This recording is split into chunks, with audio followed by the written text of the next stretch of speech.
just executive session, you have to announce. He doesn't know. I would just say.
Yeah.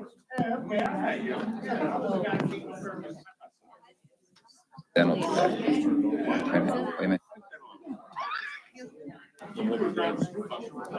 There you go. Flipping for Snickers.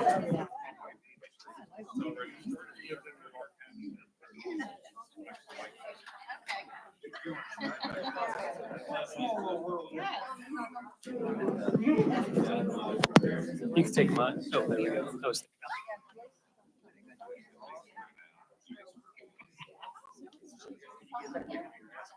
Yeah, good. I'm on the ballot. initially.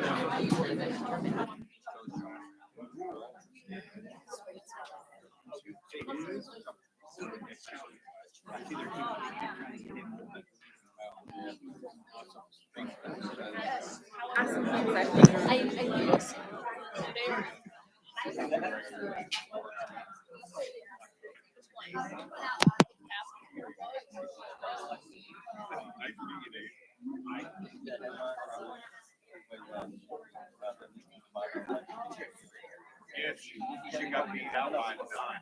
Yes. That's surprising.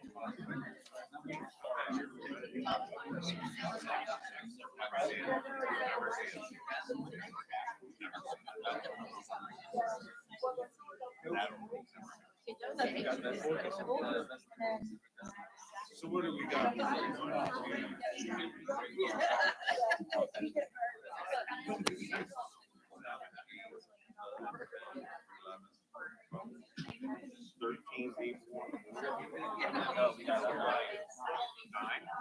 Okay, so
Good evening, everyone. I'd like to call the meeting to order, and I'd like to give a slight nod to Valentine's Day with a brief quote. I had two selected, but I went with this one, which is, affection is when you see someone's strengths, and love is when you accept someone's flaws. So, happy Valentine's Day, everyone.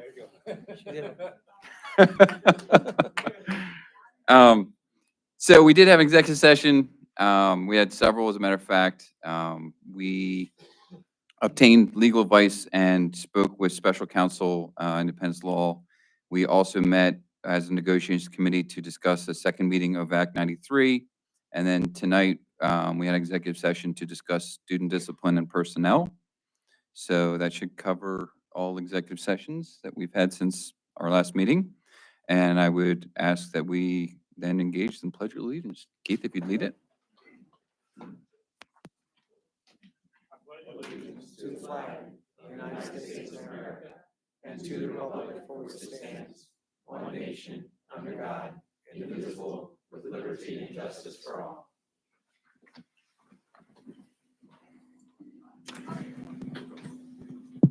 Mr. Mummert, if you would. Mrs. Bauer. Here. Mr. Beard. Here. Mrs. Brennan. Here. Mr. Galzella. Here. Mr. Gelsinger. Here. Mr. Leidy. Here. Mr. Plessick. Here. Mr. Smith. Here. Mrs. Weaver. Here. 9 present, 0 absent. All right, I have a stack in front of me of visitors. We have a relatively full room for Valentine's night. So no one has signed up to speak on an agenda-related item before. So at this point, we will go right to the presentation of sources of strengths. And wait, I'm sorry. Yeah, right. Thank you. I skipped additions, deletions, modifications to agenda. Do anyone have? Yes, and I believe Dr. Frail does. Yes, I do have a revision. If you would please look at 8A1. We just need to change the language to read Robert S. Hopkins transferred from part-time to full-time, and then the rest of that remains the same. It is consistent with the MOU that was attached.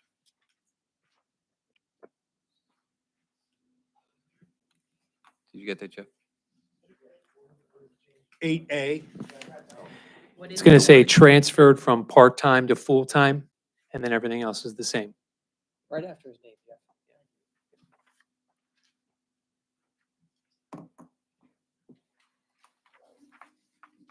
Okay, any other additions, deletions, modifications? Okay, we're good. Sorry to jump that. And now we'll move on to presentation of sources of strength.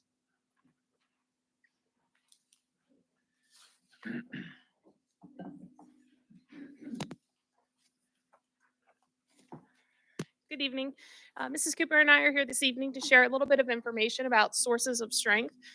We submitted some information to all of you so that you had some background. We'd just like to share a little bit of additional information now.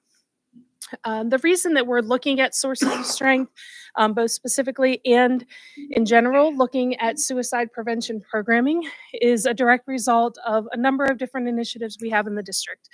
It was identified as a need in our comprehensive plan as a long-term need for the district to fulfill.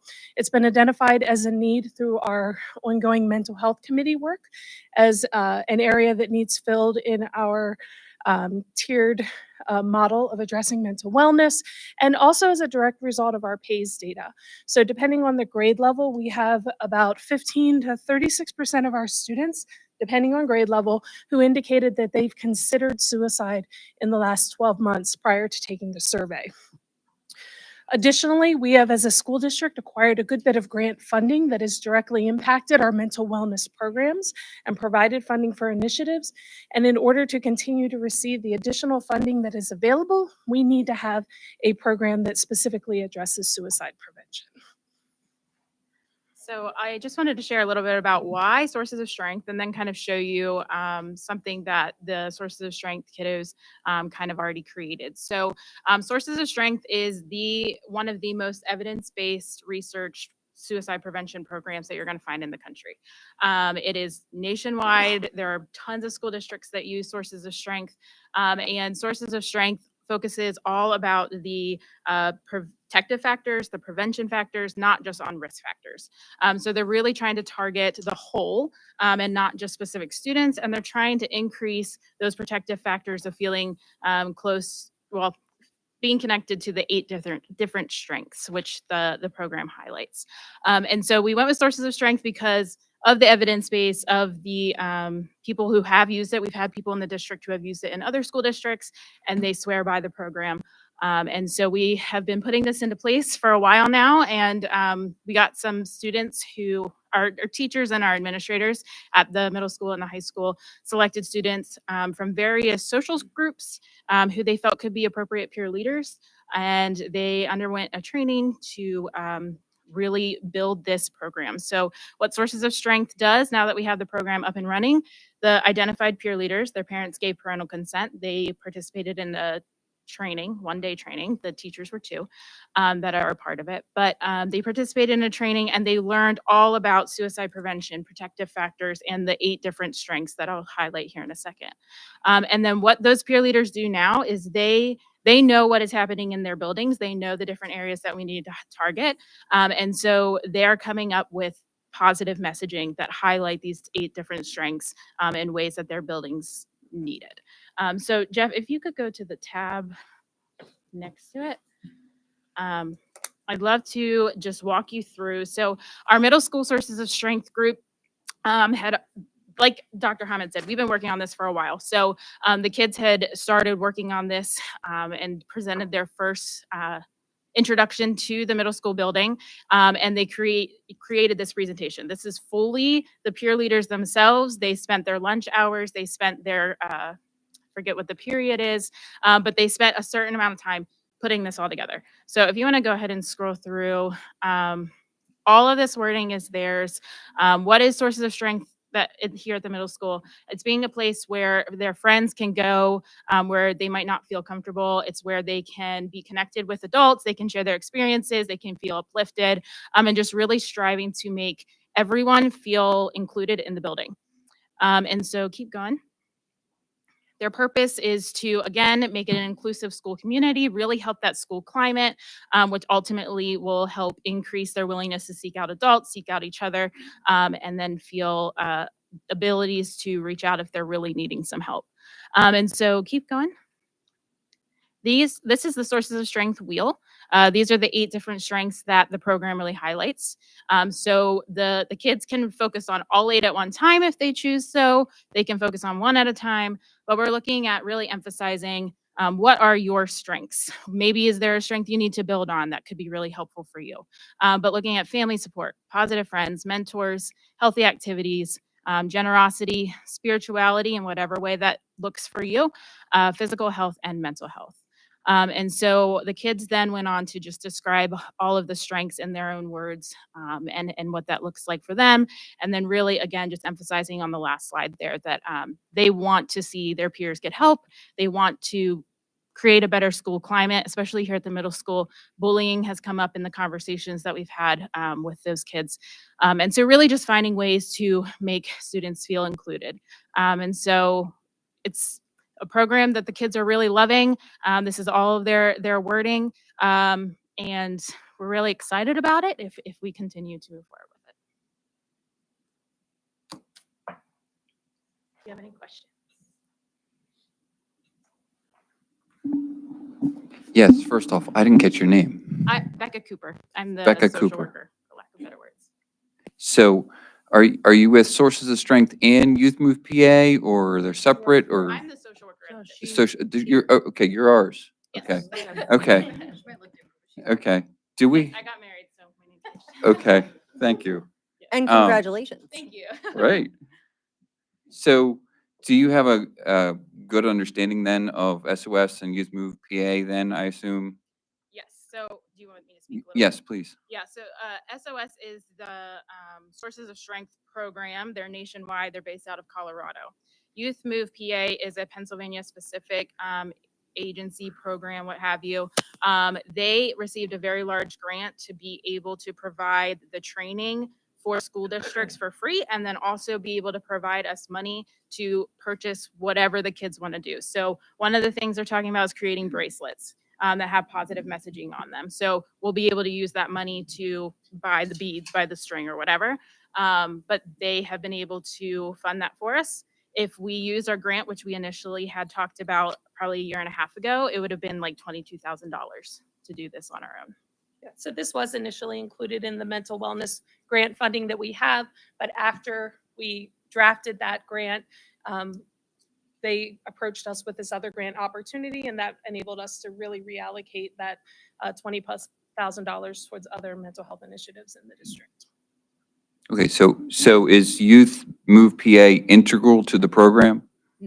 So they, honestly. They funded it. They Right. funded it. They did our training. The Youth Move PA had about 3 people, and then there was 1 national trainer for Sources of Strength. They all came in, they did their training, they communicate with me and maybe the 2 adult advisor leads at the buildings, but other than that, they send us the money, and if we have any questions, I reach out. That's about it. Okay. So I have concerns about Youth Move PA. I'm kind of jumping down my line of questions I had. So in questioning Youth Move PA, they have a lot of certification peer specialists. We're bringing them into our schools, or they're not coming in to deliver content at all? Nope, they came in to train strictly the Sources of Strength curriculum. They trained 2 days. So 1 day was with our adult advisors. The second day was with the middle school team. And then they did come in a 3rd day for the high school team. We couldn't have both buildings doing it at the same time. But no, they came in, they did that. That's it. Okay. And that leads into my other question. In looking at this, so very familiar with this. My daughter's been engaged with it. So I support the peer support and mentoring portion of it. I think that's really important for addressing suicidal ideation. I think that's an excellent way to approach it, kind of on the same level. However, I have serious concerns how Youth Move PA goes about it. And to get into that, in looking at their website, they highlight how their peer specialists, and I think they call them certified peer specialists and certified recovery specialists. They highlight how they are former drug addicts and formerly mentally ill patients that have since recovered. My first question would be if they had any opportunity to come into schools under their programs, are they always accompanied by a mental health professional? So I would have to look into the specific people that showed up. I think they are different programs. So from my understanding, Youth Move PA functions under a lot of different areas, right? They do some LGBTQ things, they do Sources of Strength, they do peer recovery, those kinds of things. So I would have to double check on the specific folks that did come in, but I don't think that if they are coming, those people are the ones training. If they are the ones training, they're training specific Sources of Strength curriculum, not anything about their personal history or their recovery. And that's my concern. So in looking at this online, it seems that Sources of Strength is a subsection of Youth Move PA, and they are very clear about who their personnel are, and they come complete with CPS that refer themselves as she, they, and she, he, they. And I question if a student were to approach them about gender transitioning, what they would advise in that regard. I don't think we should be going into that realm, and that's why I question their involvement here. Yep. Like, Yep. yeah, so our team members were present. This team was not coming in and working with our children in isolation. Or our Okay. adults. Yeah, all of our That's adult good. advisors were there. I was there during the whole training. And I can definitely speak to that did not come up. So if a student went to them on their own, I can't tell you what their personal conversation was, but I can tell you in the Sources of Strength curriculum, they are not talking specifically about gender transitioning. Do they talk about how some students who feel they are of different genders, perhaps than what they have at sex at birth, they do have statistically higher rates of suicide and attempts and those kinds of things. So that might be a part of that conversation, but we're not specifically talking about transitioning or pronouns or those kinds of things. And that leads to my main concern is if a child approaches one of these specialists who is in fact identifying as transgender, I don't think that they're qualified as a mental professional to offer advice in that regard because they're not, first of all, they're not mental professionals, right? Correct? But they're also not involved in the program. Yeah, they do the training and they're gone. Right. Kids- They were here and trained the children for Sources of Strength under the supervision of our team members, our adult leaders, and Mrs. Cooper. And that was their role. So Correct. now our student leaders are working under the direction of our adult leaders and Mrs. Cooper. there's not an ongoing relationship. Okay. between- The youth Good. move sources of strength trainers will only communicate with me. And then I disperse to the buildings unless it's something very building specific, and then they're gonna loop me and the main adult advisor in the building. But the youth Okay. move PA is not really interacting with their kids much at all, if ever again. I mean, I still have that concern that they're training our youth leaders, right? Those are children, correct? Yes, Yes. but they're training under the sources of strength model. So the conversations that are coming up are specific to these 8. They're talking about, what do you do if one of your peers does come up to you and talks about having suicidal ideation? I can't tell you how many safe to says we get where kids are saying, I'm worried about my friend. I'm worried my friend has suicidal ideation, right? So being able to bolster their confidence to be able to say, go talk to an adult, or have you exercised lately, or whatever. the Right, no, conversation I is. fully support, like, again, the mentorship is important. It really is being able to approach somebody about it, absolutely. But they've presented us, in PDF format to sign off on this, a contract with Sources of Strength and Youth PA, which says specifically, the school administration will support the program with the following: implement sources of strength with equity practices, including but not limited to affirming students' sexual orientations and gender identities, modeling pronoun use, and using student body data in equity considerations, including addressing disparities that are experienced by students of color. This board, I can tell you, this board is not going to agree to that, and that's why I'm asking if there can be a separation here to maintain our mentoring and peer support without Youth Move PA, and the other agenda that they're proffering here. Correct me if I'm wrong, Dr. Hom, but if we take Youth Move PA out of the picture, we have to find a way to pay $22,000. Okay, Yeah, the cost of the program is $22,000. Initially, that was grant funded. This presented an opportunity to allow us to use that $22,000 elsewhere. So I would imagine, if we do separate from them, that we would owe them the cost of the training that's already been provided. So the contract that you're referencing, I noticed that too. It's dated 2023. And I can't speak, I don't remember hearing about this before. Mhm. But I know Likewise. we're using the program. I'm sure it was brought up in a meeting, so please excuse that it probably just slipped my mind. But was that the initial contract to get the trainers in? Because it sounds like that portion is finished, if I'm understanding that correctly. So what would be the need to re-sign a contract for something that already occurred that's also backdated 6 months ago? Why They is it? presented the contract to us because they are supporting us, or they supported the initial implementation of it. Okay, Really, anytime anyone presents us a contract, whether it's a special education provider, whether it's something like this, our general practice as a district is to run the contract by stock and leader. They provide revisions, and we go back and forth with the contract. That's just our general process. They did present this to us after we have already engaged okay, in all of these things. So it's not the contract doesn't guarantee the training or the services. We've already done that. That's already in place. Their involvement was the training that's already occurred. Their ongoing involvement is their direct contract with Mrs. Cooper and the adult advisors from the building, not directly the students. So can I ask what they'll be contacting you for? Even if it's only you, what role are they going to continue to play?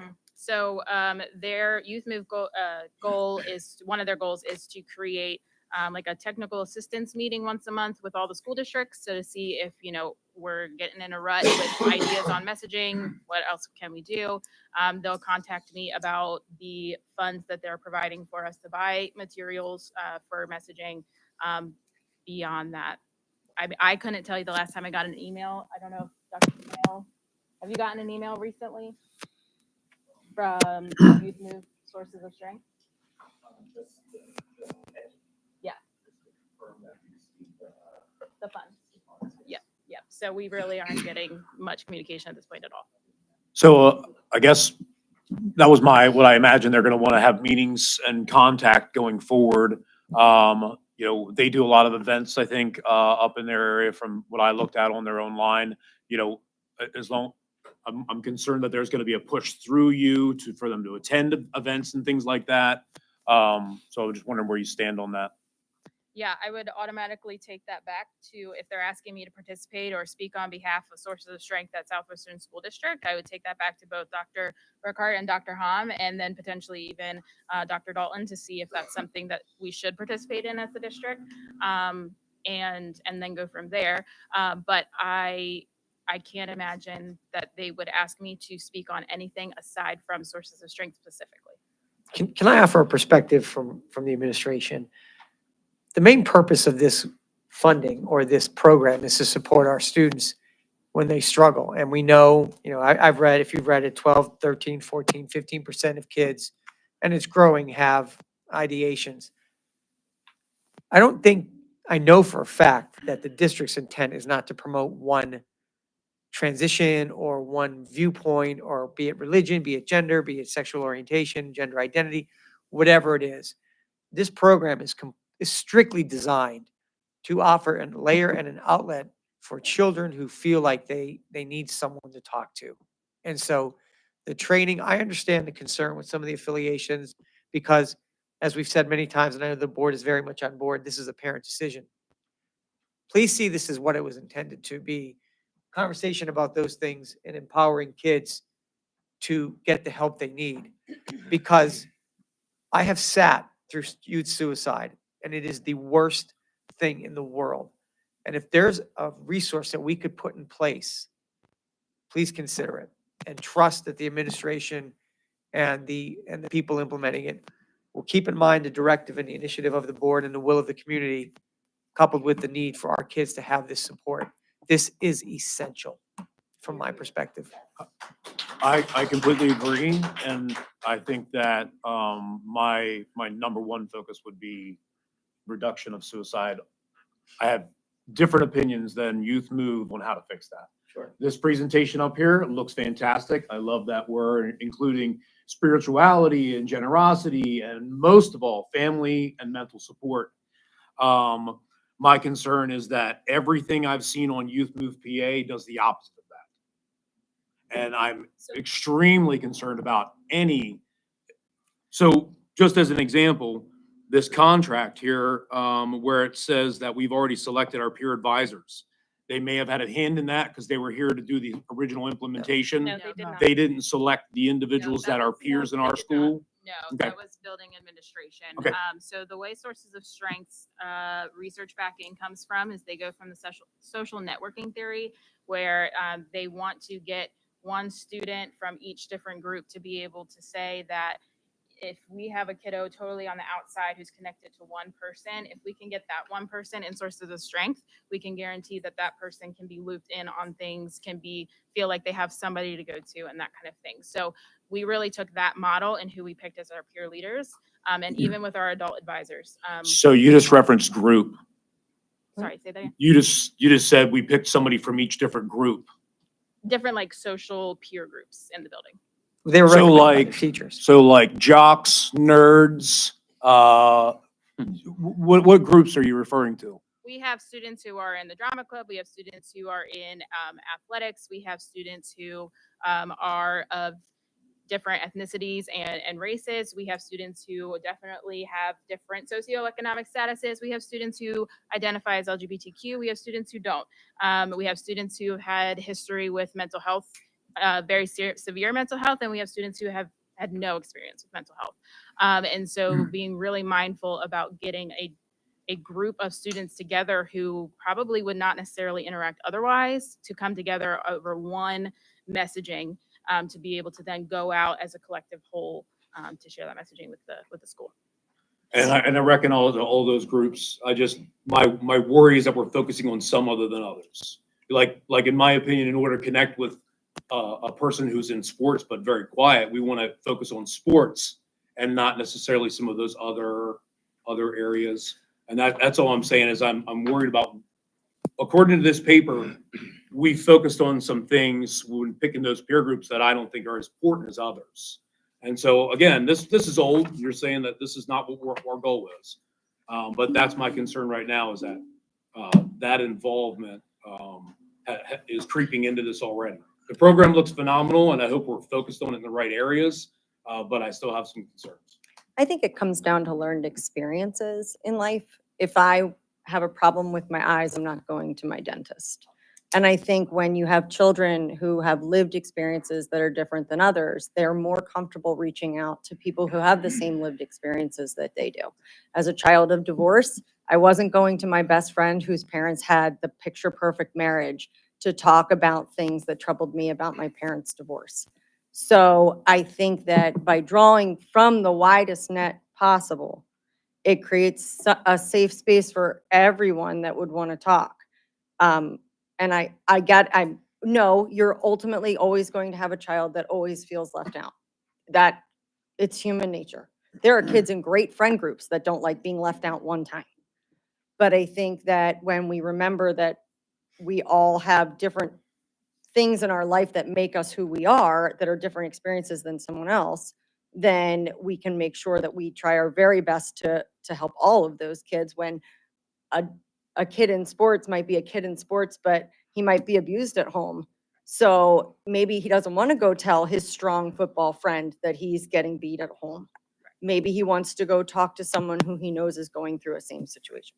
Suicide ideation and attempts are pervasive in all groups, right? So we're not just focusing on a few groups here and there who might have more risk factors. This is focusing on everyone, because at any point I could have a mental breakdown about something and then feel like I need to do that, right? So it is pervasive, and we really want to bolster everyone's feelings of strength to be able to feel like even if something major does happen, you have other things that you can try, even if you've never had any of the other risk factors. And I have no doubt that's where your focus is. I really don't. I fully support that. And my concern is the Youth Move PA piece. I think their focus is different. And to move forward this program that I think has a lot of merit, I want to separate from Youth Move PA because I think it has too much of LGBTQ advocacy pieces in it. It's changing the focus of the program from suicide prevention.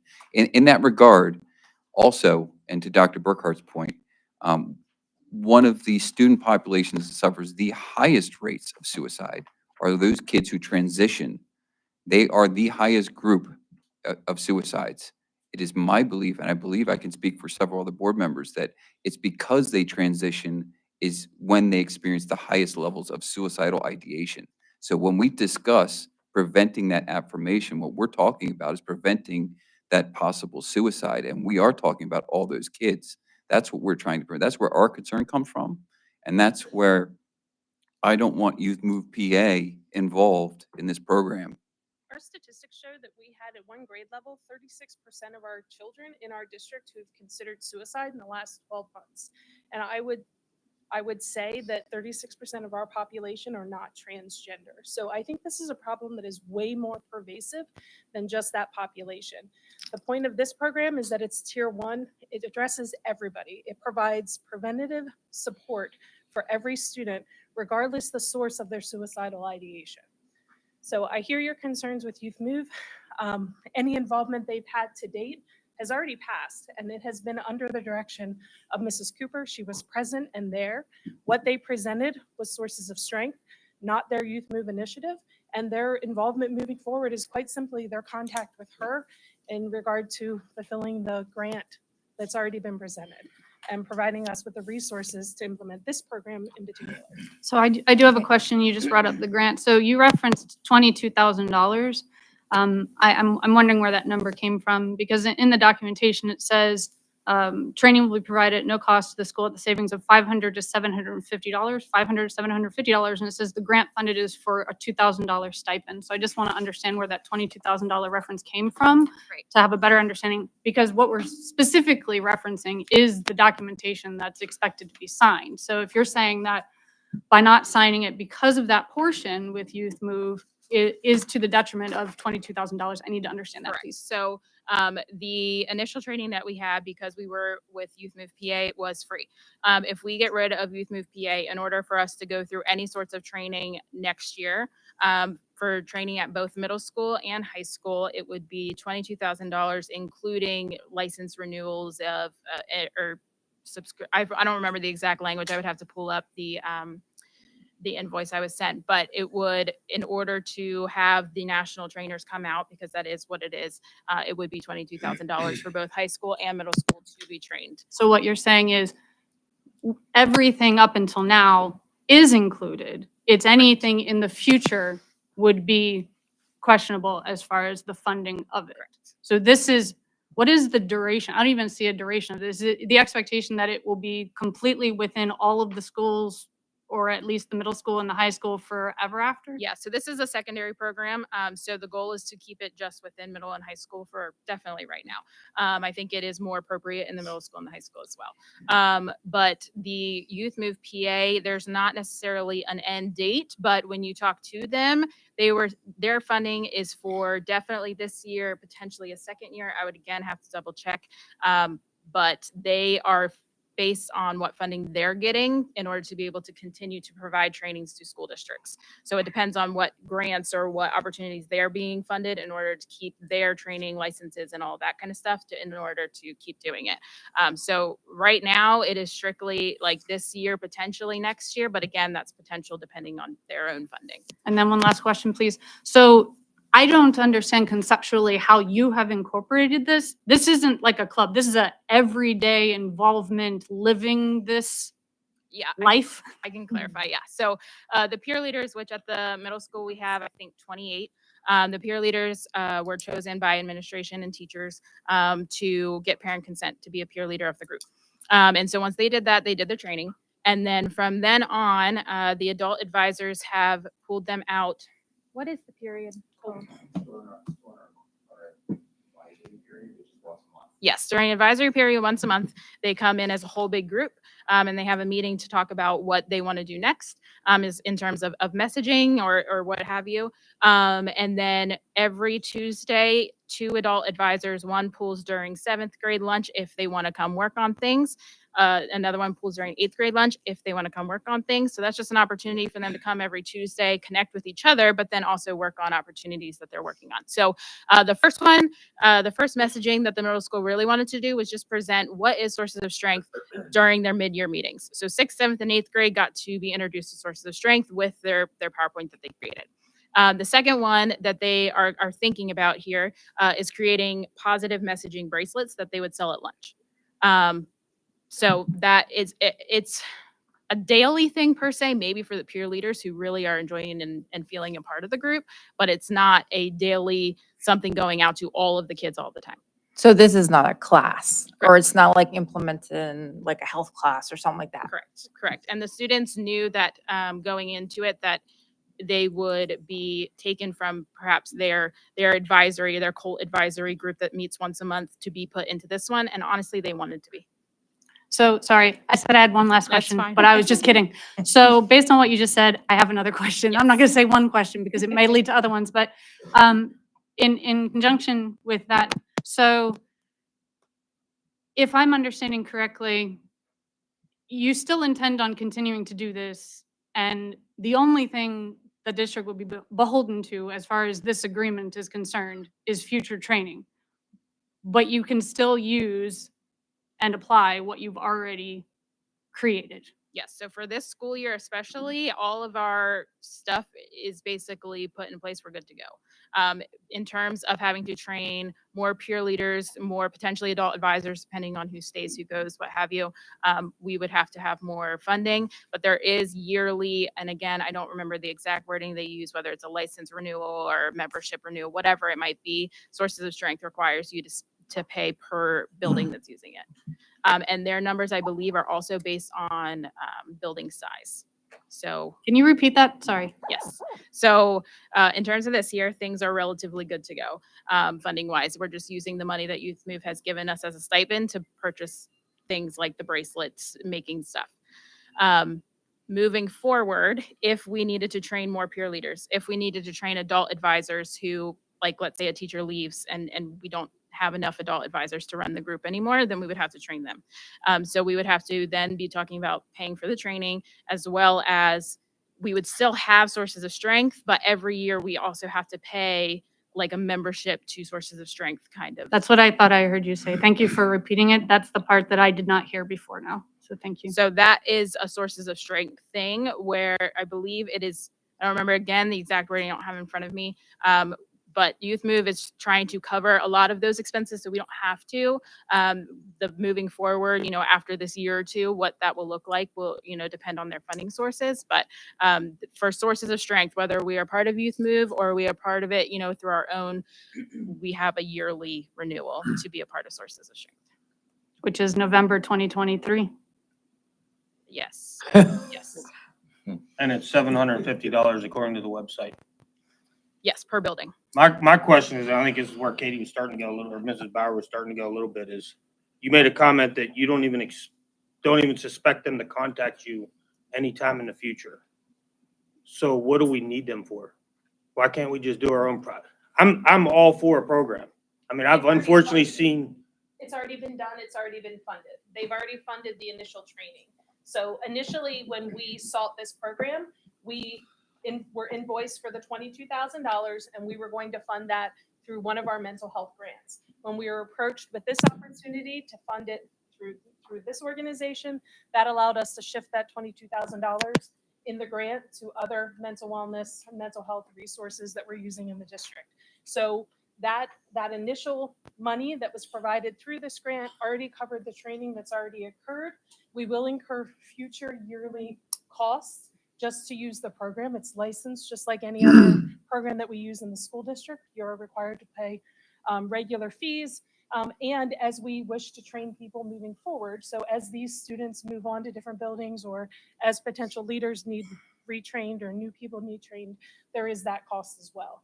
So the opportunities moving forward to cover this, if we're not inclined to continue to receive funding from this organization, would be either we build that into our budget, or we could continue to use other grant funding, which was our initial plan for this, was to use grant funding, mental health grant funding, to cover this. Those grants are just never guaranteed, and you never know Right. how much you're going to get. So I'm assuming that the retraining of the students or the adult leaders can only be done by them, not by the current adults or youth leaders. Yes, correct. So we don't have an in-district sources of strength trainer. So it has to be a national trainer or a national trainer with the Youth Move people who were trained to be trainers. Which again, they had a national trainer with them because so it was the national trainers and them as the trainers. So yes, we Ladies- have no in-district person. When did this program actually start here in the school? Like, when did we start doing this? End of November. Like 2 months ago? Yes, End of this November? past fall. So that.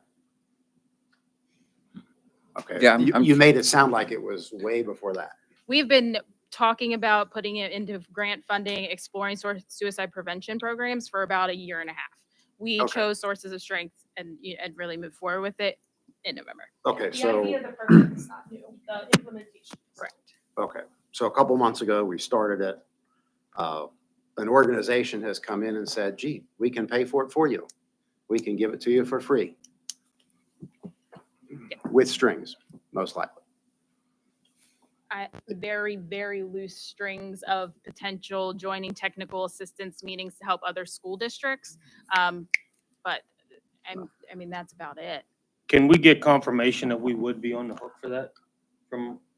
Yeah, that's the arbitrary piece I'm trying to understand here. So you keep referring, we owe $22,000 since the November engagement. No. That's not the case. No, they covered all of the costs of sources of strength by us using them. They who?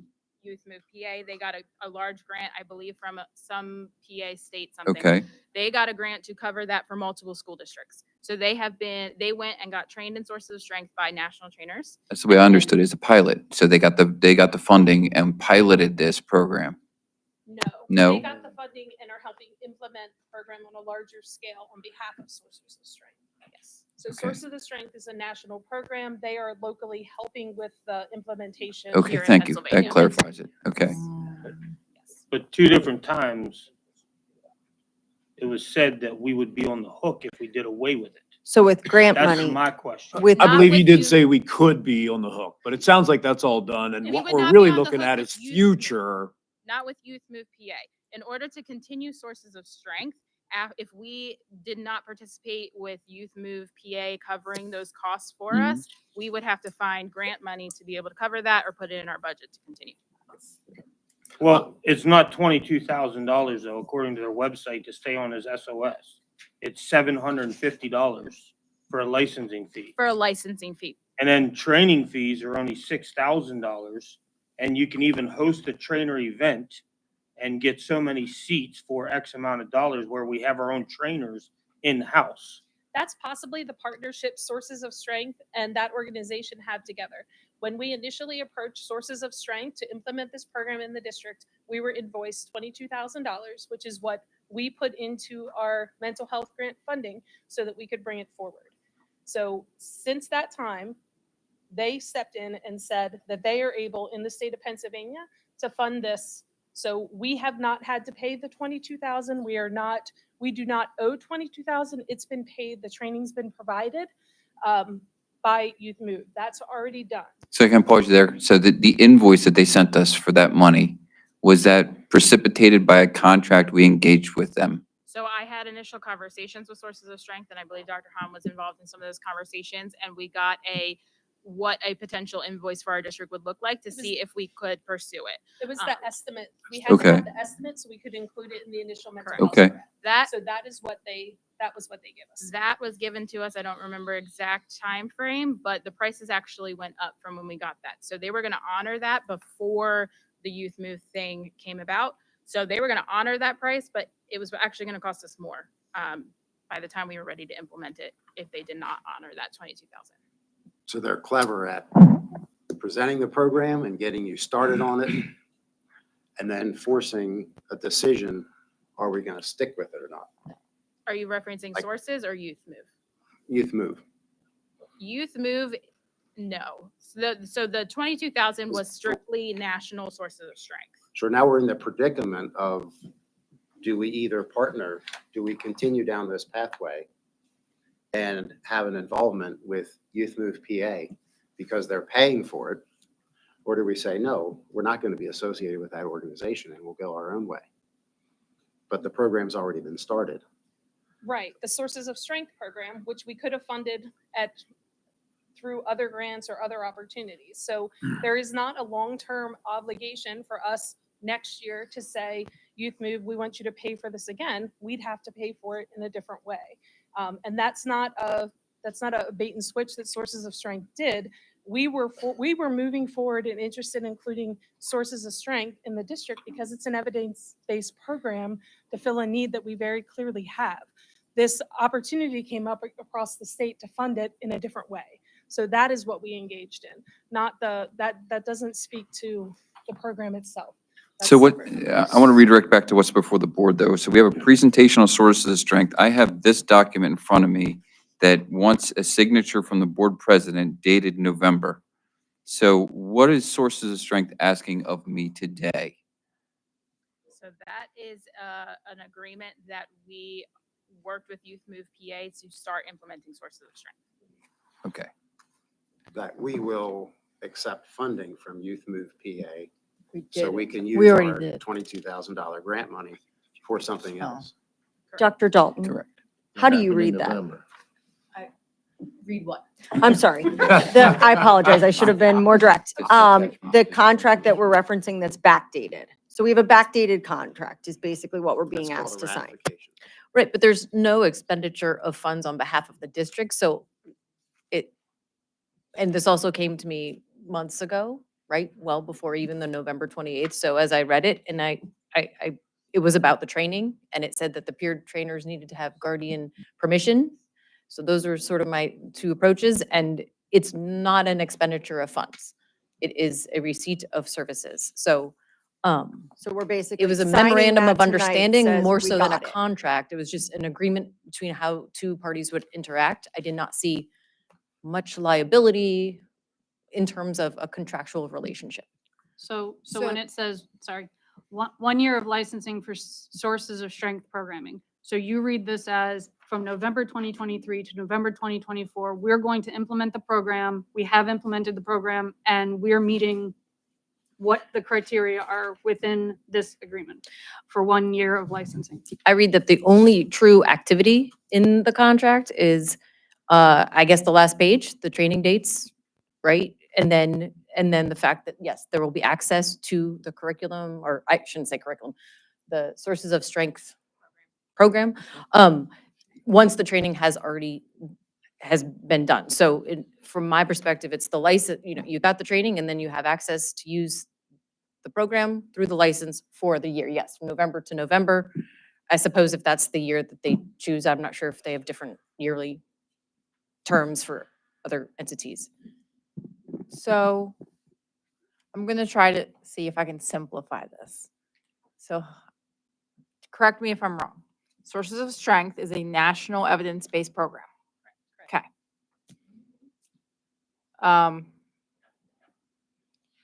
Youth Move is the company of sorts, program of sorts, that has taken the nationally based, evidence-based program to implement it here, train, well, no, they don't actually, yes, They have been trained to be The trainers, train but work. and help with the funding, blah. Yes. Rolling it out. Okay, So if we would cut out Youth Move PA, it would cost us less than $7,000 because they wouldn't be charging us 22,000? Because on Sources of Strength's website, it says right there, standard program implementation, $6,000. Sustaining school licensing fee, $750. Now, I heard at one point you say, Dr. Hom, that that fee is per building, or Yes, no, that fee is right? per building. You guys Right. are talking about two buildings, right? The middle school and high Yes. school. Yeah, I'm But just that- clarifying. That $12,000. number also does not guarantee training for if adult advisors leave, if we need to train more peer leaders. It sounds like a middleman is doubling the cost Mhm. somewhere.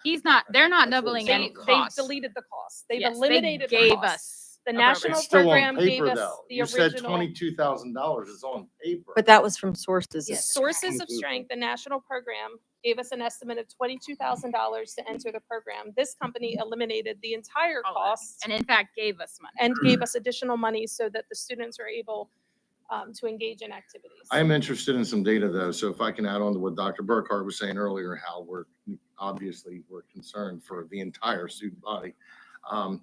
I was looking at the Sources of Strength evidence-based PDF that was sent out over the weekend. It was 4-page PDF. It's not that one, it's a different one. But going through the numbers in the sample size in that PDF, it mentioned 2,737 students. Out of them, 381 experienced suicidal ideation, so that would be 13.9% of that sample size. And further down the page, it mentioned a sample size of 7,978 students. And out of that sample size, 683 attempted suicide. So out of that number, it'd be 8.5%. So I don't know where that sample size came from. It's probably the whole country at certain areas. In our district, what sort of data do we have? What is the sample size within our district, age range, that kind of thing, possible different groups you were talking about? Yeah. Because I did hear, 36% Yeah, I earlier can mentioned. Where share. does that number come from? What's the sample size? Yeah. I'm interested in the data. Yeah, And correct. years of dealing with child protective services, I'm still involved with.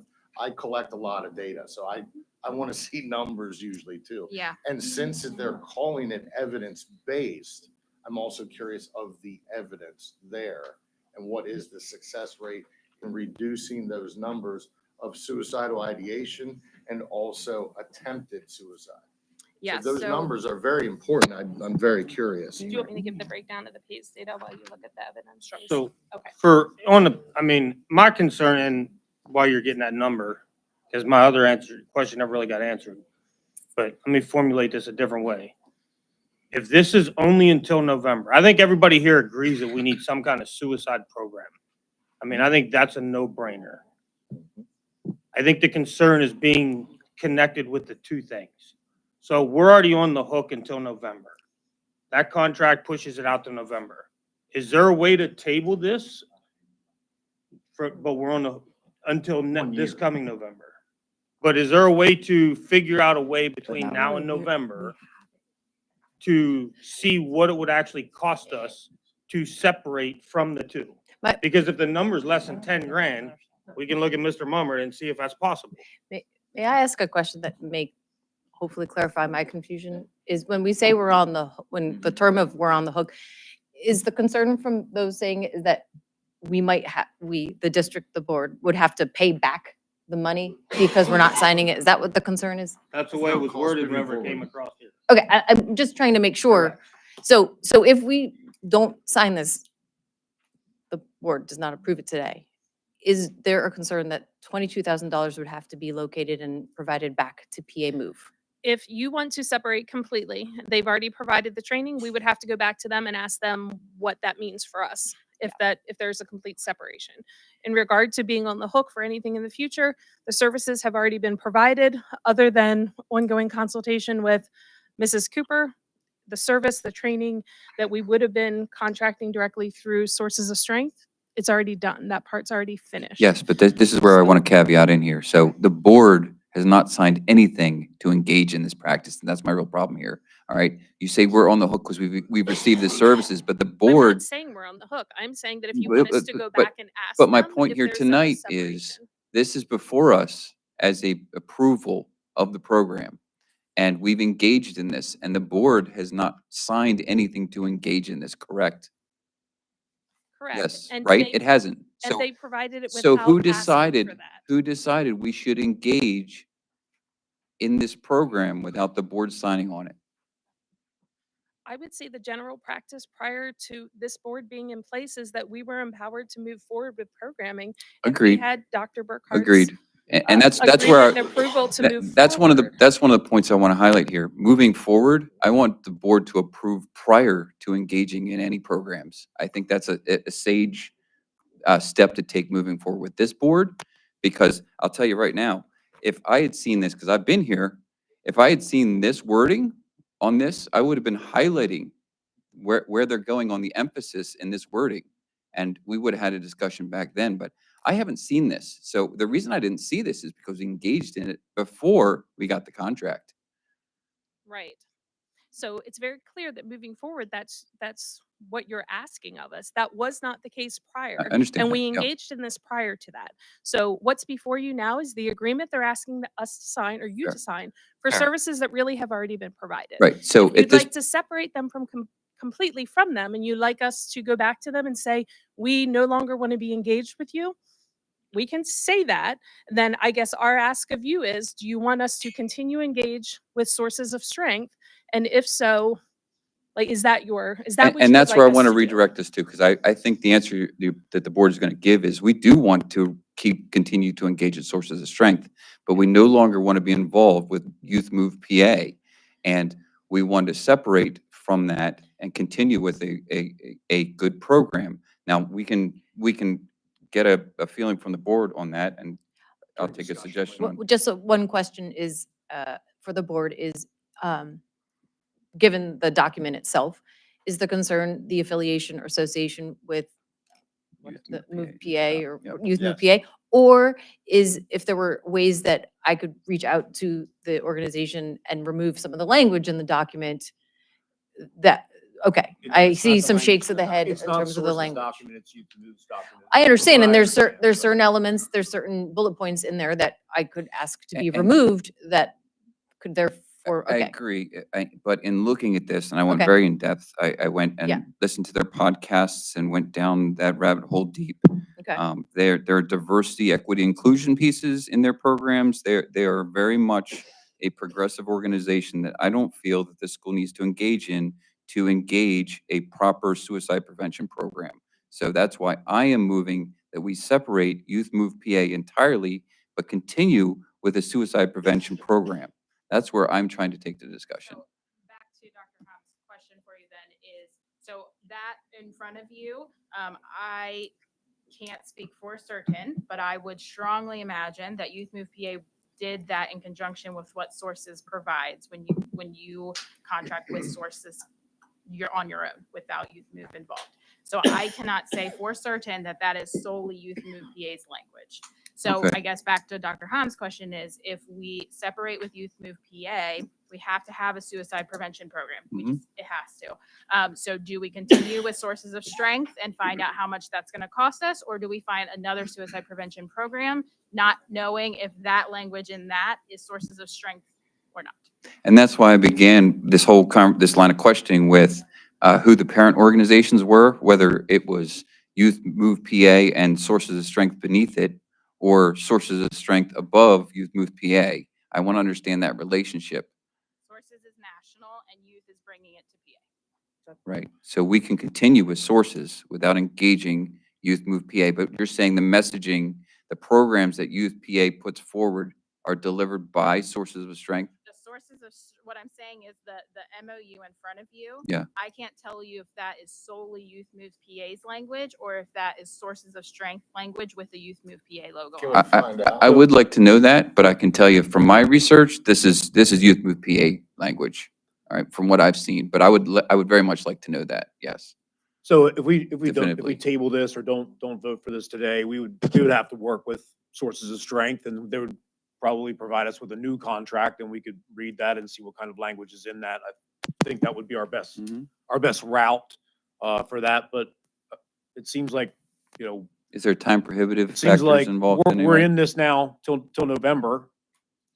Already done. Yeah, It's already we're done. running, programs So- up and running. We're in till November. There's no hurry on approving any of this. But I would caution, we have not signed We're not cost going to. anything yet. That's why that agreement's here.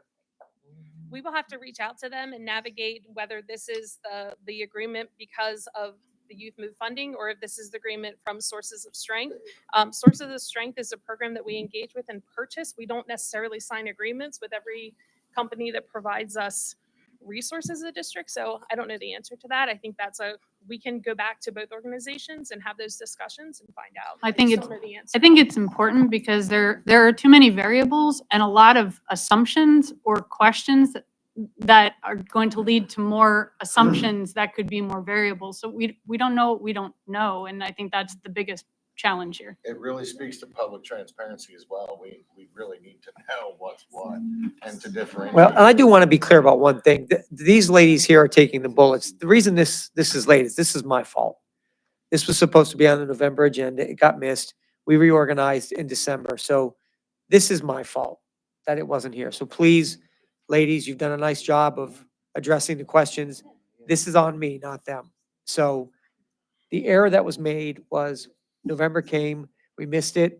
We had the 2 meetings, then the reorganization, then January, and it's here before you. So I appreciate you guys standing there and taking it, but if there's angst about the implementation without board, that's on me. So, And I would also ask that if we are tabling, whether or not I'm going back to the kids tomorrow and telling them we're not doing anything as well. Well, so I'd like to answer that, not obviously can't speak for the whole board, but also have a question. So like I said, my impression here is that we're in this, and I think most everybody here likes the Sources of Strength program, and I actually, commend, as much as you're taking it here, I commend both of you for finding this resource based off of, what you've found through surveys. I hope that this is what we want. It sounds like it's a great program from what I'm seeing, from the reaction we're getting from the children, and even from Matt's daughter, who very much loves the program. So I would not tell anybody that this is ending till we hear back from what we need to do to move forward through Sources of Strength. If we need to sign a contract with them, or if we're good to go for a year and we need to look at it next year. So can I get an indication from the well- board at this point, as far as, do we want to continue with managing the Sources of Strength currently, that we're not canceling it tomorrow, the kids are continuing to meet with Sources of Strength? No, Anyone, they have what they need. is everyone for that? As long as you're saying that you guys work to create the content internally and you've been working with I the don't know that children we and do. it's on on the a agenda. broad base and it's It's a not presentation. founded There's a in vote concepts that you were later. provided, that you've been developing this based on local needs. I think that's the main thing to just bear in mind. in this. I'm Correct. still We interested take- if we have those more customized numbers for the district though. Do you guys- We do have PACE data that speaks to our suicidal ideation numbers. Okay. We just took the PACE data in, I believe it was October. So what we have is preliminary. We don't have the full PACE data, that will come out to us in April, but I do have a few statistics. Yeah, I'd that- definitely be interested in that on an ongoing basis, and I believe Director Brennan has the same interest as we're on the mental health committee as well, so. The information that was forwarded to you from Dr. Burkhart, if you notice, there's, it looks like a letter. It's addressed to board members. The second paragraph has our PACE data very specifically. It breaks it down by grade level and the percentage of students at each grade level who indicated that they considered suicide in the last year. And when I referenced earlier that we have 15 to 36%, that's the range we have from sixth graders through 12th graders who indicated that they considered suicide in the last 12 months. So you have it broken down by grade then? Correct. Yes. 6, Okay. 8. If that's not the document I'm looking at right now, that's why I was Yeah, asking. no, No, our this was an specific email. data is here. It's in the email that you received. And of the grade levels that took the PACE survey, it says very specifically the percentage of students in our district who have considered suicide, and it is staggering. What is the sample size of, like, let's just for a round number, say 4,400 students?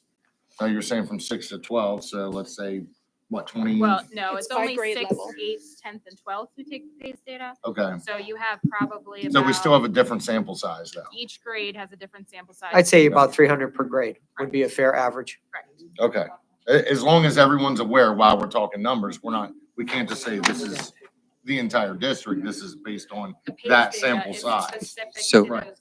So ladies, you've been up here a long time and answered a lot of questions. I really appreciate that, I do.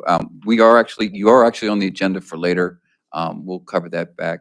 I think at this point, we give these ladies a break, and if you have further questions, we can meet as a mental health committee or, right, and further I address. just have one more like implementation question that should be a little simpler. So you said that you have 28 peers in the middle school. How many do you have in the high school? I believe it is 25, but I need to verify. It's anywhere between That's fine. 20 and 28. Okay, great, that's perfect. And then, the way I'm imagining their role, and I'd like to be more involved in it, but the way I'm imagining their role, they may find themselves in a situation where they're directly dealing with somebody who's struggling. Is there a set pathway for them to connect with a guidance counselor or a reporting that they're? Well, even on the website, it says peer leaders were also more likely than controls to refer a suicidal friend to an adult.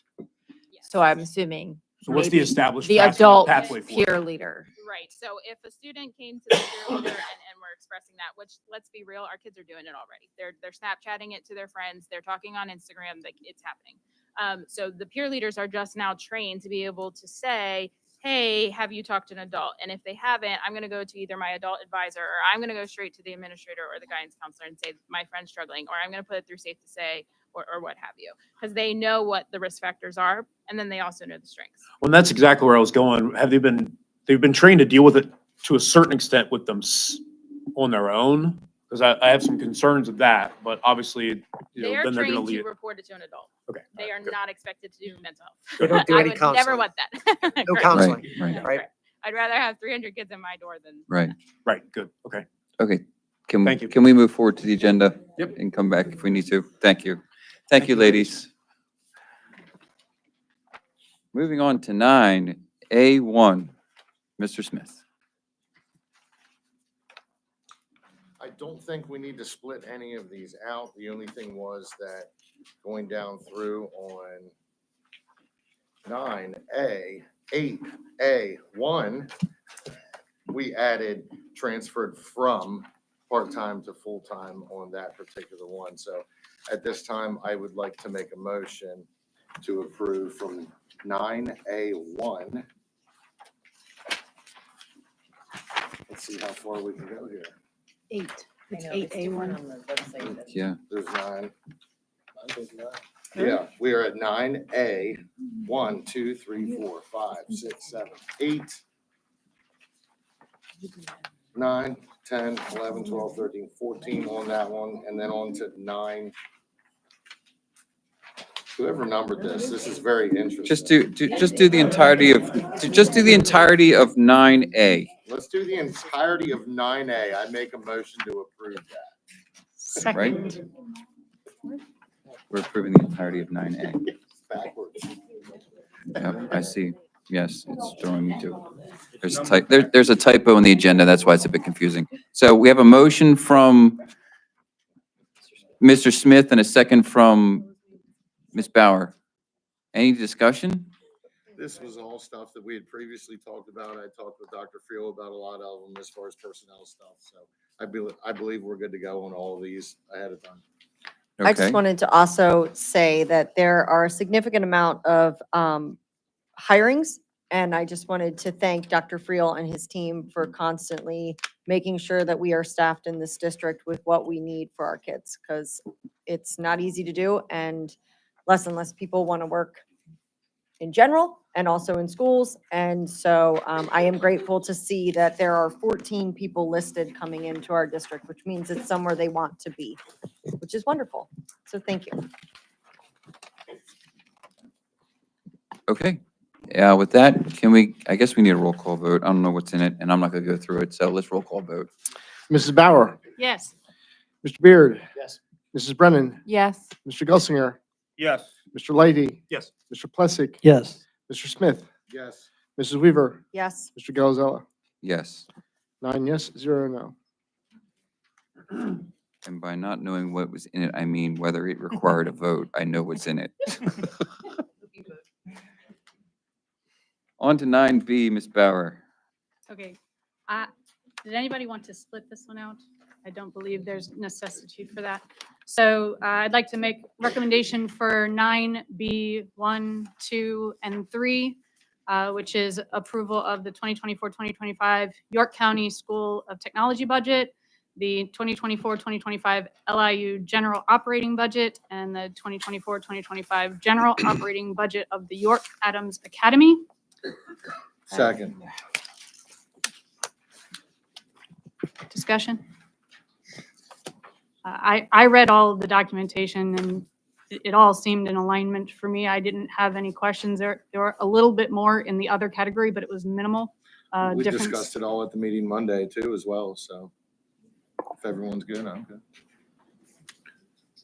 Do you have a question? I would just like to point out, I think there might be a slight typo in 9B number 1. It refers to 100.44 students. And is the number 110.44? It's 100.44. 100.44. Okay. That's the number that they gave us.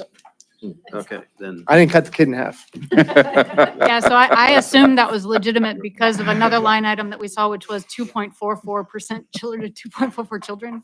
That could be a situation where a child completes their graduation requirements early and doesn't serve a whole year in tech for high school, correct? Right. It's actually based on ADMs, and ADMs are for kids coming in and out. And so you take the number of days they're enrolled in school, divide by the 180 days. And so that's why you get prorations. It's very common in child accounting. All right, Mr. Marmot, roll call vote, please. Mr. Beard, Yes. Mrs. Brennan, Yes. Mr. Gelsinger, Yes. Mr. Leidy, Yes. Mr. Plessick, Yes. Mr. Smith, Yes. Mrs. Weaver, Yes. Mrs. Bauer, Yes. Mr. Galzella. Yes. 9 yes, 0 no. On to Program Committee, Ms. Weaver. How would you like me to split this? 1 and 3, and then 2, if you would. Okay. Okay. I make a motion to approve items 9C, 1 and 3. Second. Item number 1 is a recommendation to approve Southwestern School District to participate in the Reducing Opioid Misuse Using Primary Prevention Approaches, which was presented to us at our last meeting. It is a grant that starts immediately and continuing through 2024-25 and 2025-26. And number 3 is a recommendation to approve the request for one student to be granted early graduation effective immediately, having satisfactorily completed all state and local requirements prior to the end of the 2023-2024 school year.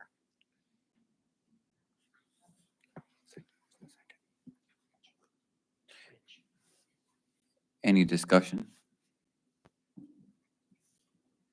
I was able to meet last week, I think it was, with the ladies that presented at the last meeting. I got more clarification, more information regarding that RAMPA grant and program. They were able to give me substantial data and where it would assist not only in the opioid misuse prevention in the school, but overall, it could apply to a lot of things in the mental health umbrella.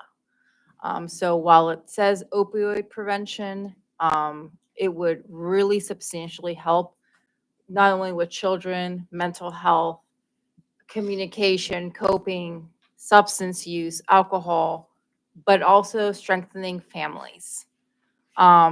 It's a volunteer in the strengthening families portion, the group portion. It's a max of 10 families that can voluntarily choose to be part of it or not. So there's no assigned anything. There's no requirement. It's 10 families are allowed, max 10 families in the program if they choose to do that umbrella part, because there's 3 different umbrellas. And it's from what the discussion I had with them at length, it seems like it would benefit the school greatly in an entire just umbrella of things, not just opioids. So from my perspective, it would also prevent potentially financially futuristic money being spent that could potentially, not saying it will, but potentially reduce in expulsions due to behaviors and substance use, because we're paying extra for them to go to XYZ other programs. So that money that we would be saving potentially because of this program and the education from it would be a save in that respect as well in the budget. So, thank you.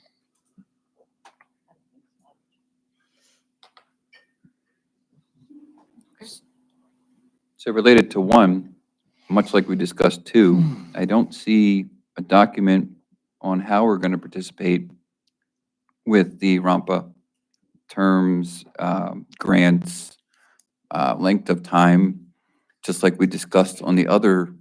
Do we have an agreement to look at?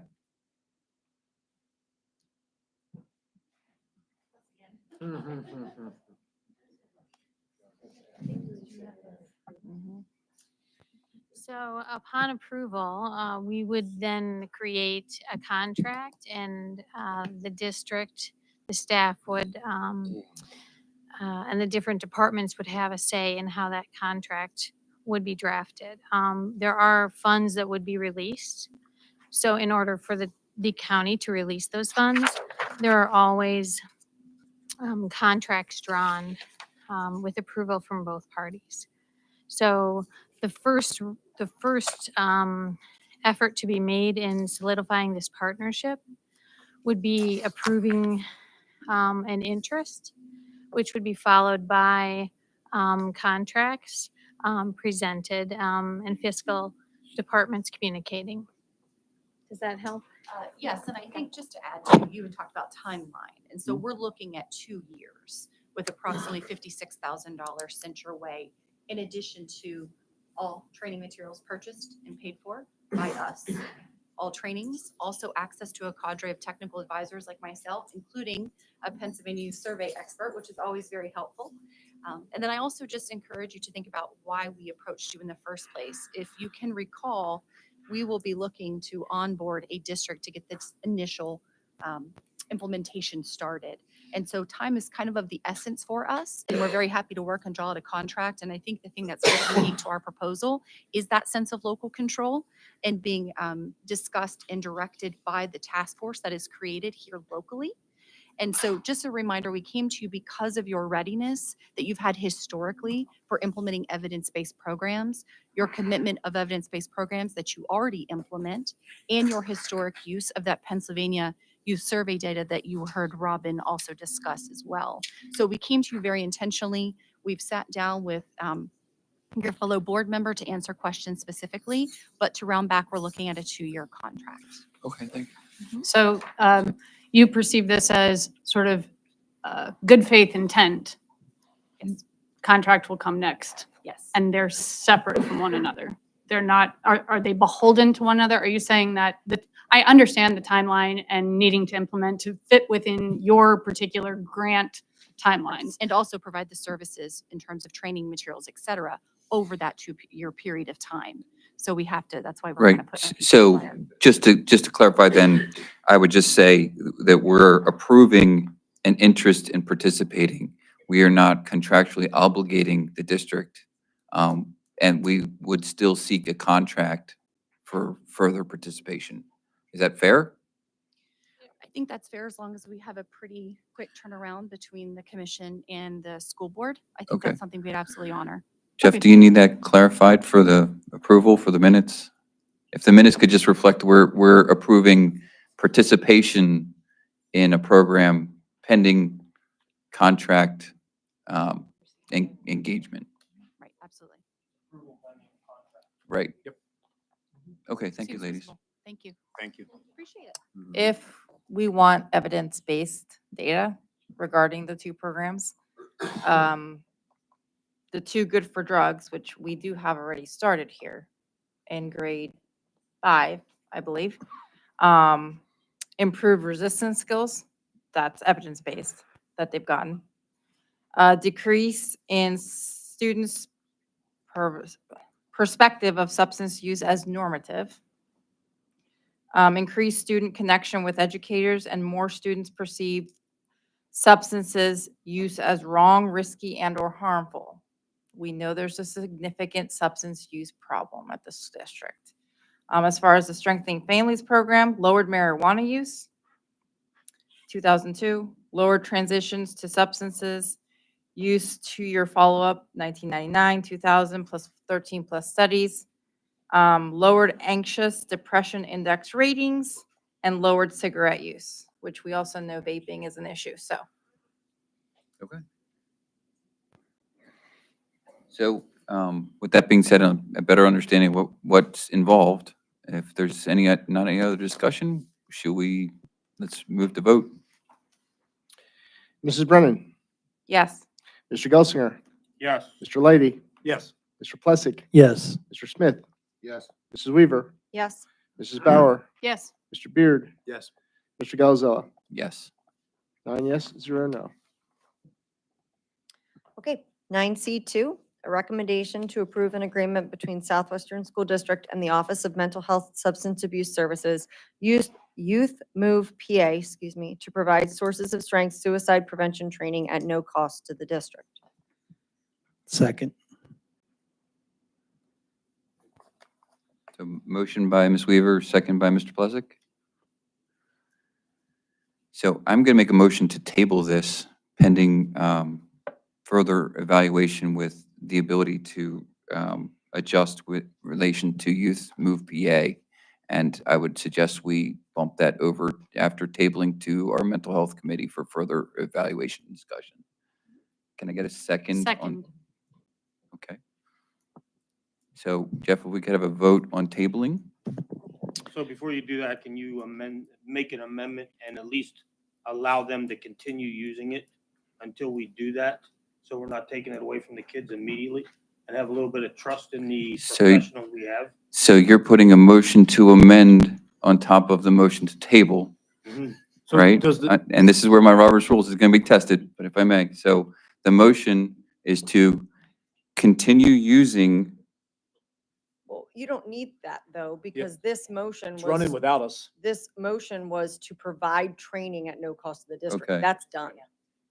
okay, So it doesn't say, but if you were to table this and it was agreed to be tabled, as I read it, it doesn't change what we're doing right now. okay. Yep. You, Yeah, that's a because good that's point. already Yeah, done. That's a good point. Precisely. Just to make it easier. Right. I just wanted to make that clear. No, for I the agree with ladies that you. are up there. Yep. Because they questioned whether they would be allowed to Yep. continue doing it Yes. until we figured it out. Right, that's Yep. why that's why that discussion was very important, because that's not in the wording of this. This is Right. an agreement between Southwestern School District, Youth PA, to provide sources of strength suicide prevention training at no cost to the district.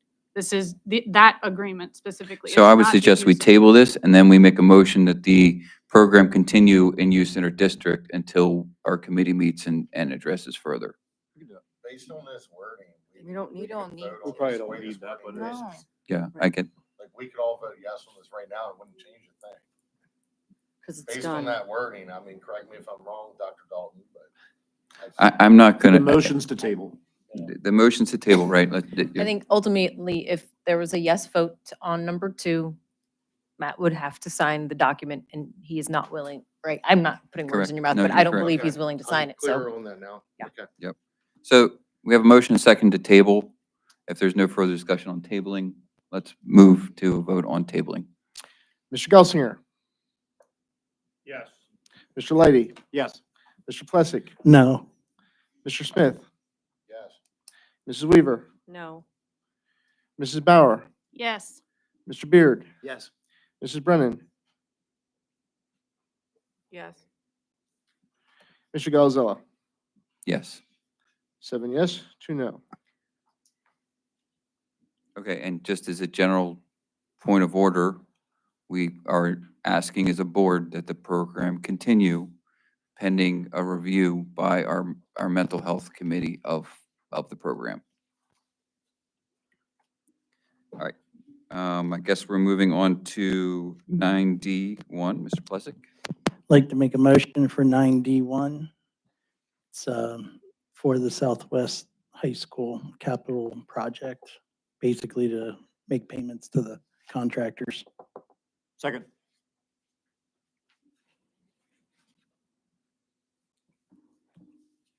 All right, any discussion? All right, vote please. Mr. Leidy, Yes. Mr. Plessick, Yes. Mr. Smith, Yes. Mrs. Weaver, Yes. Mrs. Bauer, Yes. Mr. Beard, Yes. Mrs. Brennan, Yes. Mr. Gelsinger, Yes. Mr. Galzella. Yes. 9 yes, 0 no. I'll make a motion to approve 9E1. Second? There's a recommendation to approve expulsion that we discussed in the executive session. Second. Any discussion? No, okay. Vote please. Mr. Plessick, Yes. Mr. Smith, Yes. Mrs. Weaver, Yes. Mrs. Bauer, Yes. Mr. Beard, Yes. Mrs. Brennan, Yes. Mr. Gelsinger, Yes. Mr. Leidy, Yes. Mr. Galzella. Yes. 9 yes, 0 no. I make a recommendation to approve 9E2, 3, and 4. Can you pull out 3, please? Yep. I make a recommendation to approve 9E2 and 4. Second. Discussion? I believe both of these are just standard stuff that's going on, has to be approved because it's on a Sunday. It's just school events. And both are category A, no fees. Yep. Right. Okay, vote please. Mr. Smith, Yes. Mrs. Weaver, Yes. Mrs. Bauer, Yes. Mr. Beard, Yes. Mrs. Brennan, Yes. Mr. Gelsinger, Yes. Mr. Leidy, Yes. Mr. Plessick, Yes. Mr. Galzella. Yes. 9 yes, 0 no. I make a recommendation to approve 9E3. This is a South Penn Roadrunners Club to have an event at our school. They are asking for us to waive the charge despite them being a Category C organization. We generally charge for that. Second. Okay, discussion? So, I think I know what your concern is, as I said, why we're waiving fees. I will say, I looked into the Roadrunner Club. It seems to be a great organization and an amazing event for our local children, promoting exercise and getting outside and socializing with each other while focusing on activity. So it looks like a great program. As far as the fee, that's up for discussion, I guess. May I ask a question? In your research, is there a cost for the attendees of the event? Is this something that the South Penn Roadrunners Club, I've looked into them, but this particular event, do they charge people to? There's a participate in that? membership fee to become a member of the Roadrunners Club, Right, I but I know do that. not believe there is The a event is fee. free for children. Yep, the event itself is free for children. And incredibly well attended. Yes, yeah. And what percentage of those children are our kids? And I'd actually like to refer to Mr. Osborne as well as Dr. Burkhardt as far as, you know, what our policy has been as far as making these waivers, because I've seen many of them come across the table, and I mean, we have a policy that's in existence. So why do we make exceptions to waivers in your opinion? So I have to apologize. I didn't really come prepared to discuss this. And this is an ongoing event. Everything I say will be my perception and understanding. It's all up for verification.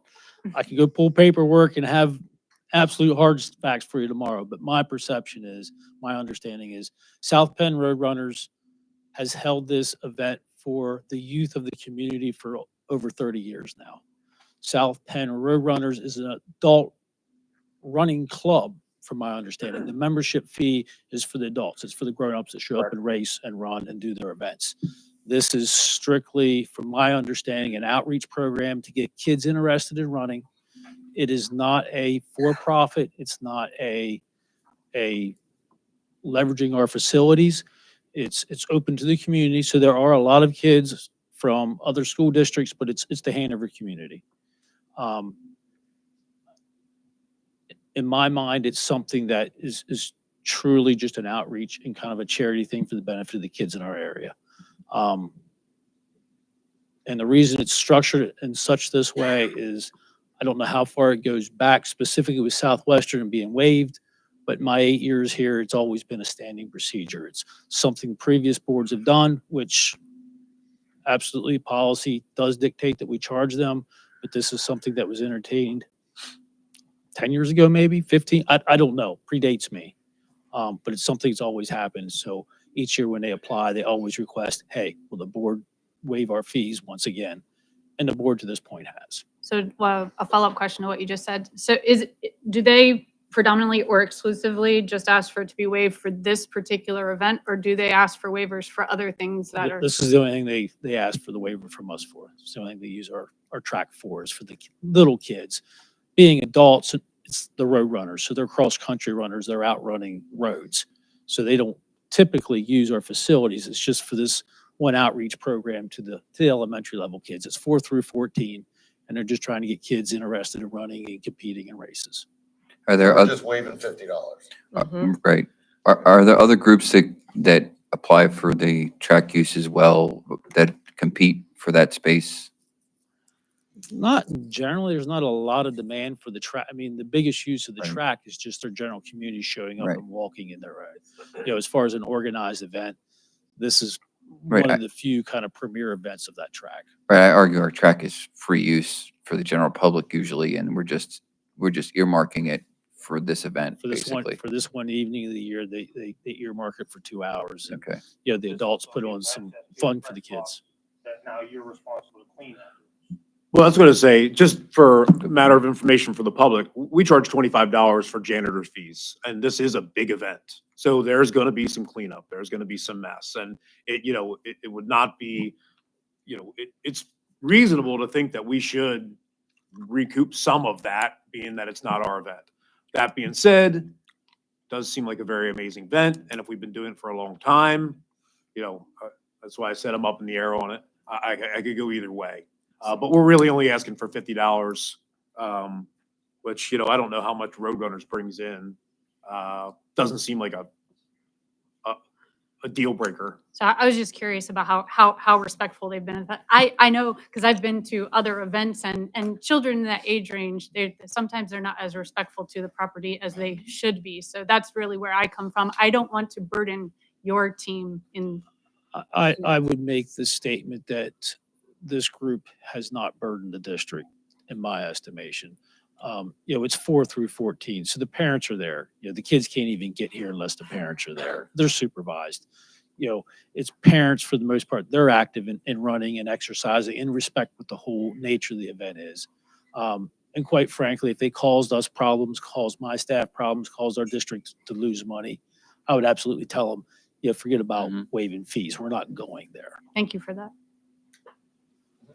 Yeah, I understand your point in bringing up policy, Ms. Gelsinger, but it's $50 and it's very well attended. And if they are very respectful of property that was normally free access to the public, I'm inclined to say we can afford that. I'd just like to caveat it with it's only $50. And I Right, would actually agreed, donate agreed. part of that $50. However, my concern is, are we setting a precedence for every other organization that walks in here and requests a waiver? Where do we draw the line? And that's why Yeah. I'm trying to get Dr. Burkhart to chime in as far as the policy. Yeah, so my experience has always been, if you start waiving a policy, pardon the stuff he knows, I apologize. If you start waiving a policy on a regular basis, it's time to redo the policy. Correct. Because to your point, Mr. Gelsinger, you're absolutely right. It's $50. Is the line 75? Is it 100? I'm not, believe me, this is not an attack on this organization. Any Right, organization right. that gets kids out and active, that's fantastic. But the policy issue from my perspective is where you start to get a little bit of gray. Okay. And if you continue to, again, my training, my experience has been, you continue to waive a policy, time to redo that policy. I would actually even go willing if we did a marketing campaign that I would pay for my business to put my banner out there. And I We're would getting pay to the that. custodian fees. We're getting to the advertising part. That's coming. Well, if I can make a clarification, I think that these categories are based off of the participation of Southwestern students. And being that it's a category C, I think it's really because we don't Right. know how many students are Southwestern. But it could possibly be all of them. So there's a very good possibility they could be considered a category B at least, if not higher. Is It it could be impossible for them 100% to- Southwestern student participation. You know, we don't know. It's possible. We don't know because we don't. So they've the never C is a contended to default. C. They've never challenged that. I think their wishes are to make it widespread and open to the community. So I think they embrace kids from New Oxford, Littlestown, McSherrystown. They want that. So I don't think they would ever try to market this as a Southwest event. That's not what their goal is.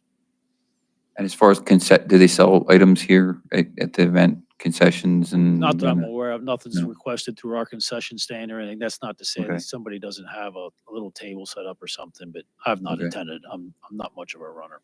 To add to what Dr. Burkhart said, we could refer this to the policy committee for review for the actual policy itself too. It might need to look at. Upon his recommendation, I mean, we could take a look at it. So. Yeah, I recommend we just table it temporarily. I mean, the event's not until May.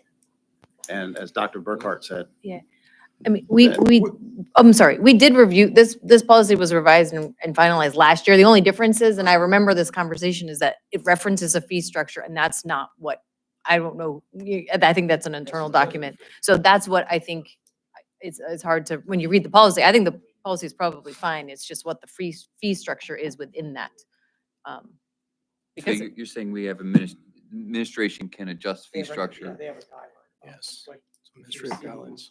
And it's based on the facility use and it's all about recouping fees for the district. It's not about making money. It's just about breaking even. Mhm. The $50 fee on this one, I can tell you, is because we have to have somebody open the press box. Mhm. They use a little bit of electricity and close it back up again. The track use, it probably does introduce a little bit more garbage in our trash cans, but you know what? Our grounds crew has to go around and empty those public use trash cans on a regular basis anyway. There's a little bit of inconvenience to us. It adds probably a little bit of work to us, but whether your trash can's half full or 3/4 full, it's not a big deal. Well, and I At think, the end of the day, it's absolutely the board's decision. Policy is policy. It's been a request for, I'm guessing, 10+ years, and it's not been an issue, but it's absolutely the board's decision. I think the other thing is that it is, as Matt said, a public track. So if we don't grant this, they can decide to not use the press box and show up in 2000 and trash the place. I think that if you give someone the right, there's a sense of responsibility. If you hunt on a neighbor's land, you are responsible and respectful to their space because they've granted that to you. So I think it's, like you said, what did you say, 30 years? I'm sorry. Did you say 30 years? When I searched it quick, I think this is the 31st year for the Right. kids race. I don't know how long South Penn Roadrunner's been existing. Right. So if, if they've come back here for 30 years because we have a facility they want to be at, my assumption would be that they would be good stewards of that facility. I am understanding of what you're saying as far as the fees, and I'm not against having the administration look at the fee structure in the future, because I think the other thing to consider is when you look at the organizations, are they for-profit organizations or are they not for-profit organizations? If you have an outside organization that's going to come in and say, well, we're going to leave here with $4,000, well, then you can drop $50 on custodial fees. If the goal is to reach a large amount of children and probably have a lot of Roadrunner volunteers that volunteer their time, I don't think that's an apples to apples comparison. And not always is that a 503C status. There are 503Cs that charge exorbitant amounts for their things for people to attend. And there are some that run everything pro bono for their attendees. And that's exactly the lens we use upstairs in my offices. Are they charging a fee? Are they trying to leverage our facility for them to deepen their pockets? That's never been the perception with this group. And they all come through us too. So we ultimately, like you said, get the yes or the no. Yeah, the last thing I have to say on it is, I argued against waiving our fees when it was a for-profit organization that was asking to waive our policy, because I believe in, we have to stick to our policy. But when you get down to these low numbers and not for profit, to Ms. Weaver's point, I think it lends to a gray area where we can make that adjustment. And it, like Dr. Burkhardt said, if we feel need to adjust our fee structure, we can do so. Right? Okay, any other discussion? Let's move to vote then. Thank Ms. you. Mrs. Weaver, Yes. Wait a minute. Whoa. Oh, Wait sorry. a minute. I take that back. After all this discussion, are we tabling this or are we just Nope. voting on it? Nope. We're voting on it. Vote. Okay. Jeez. I'm still a yes. Mrs. Bauer, Yes. Mr. Beard, Yes. Mrs. Brennan, Yes. Mr. Gelsinger, No. Mr. Leidy, Yes. Mr. Plessick, Yes. Mr. Smith, Yes. Mr. Galzella. Yes. 8 yes, 1 no.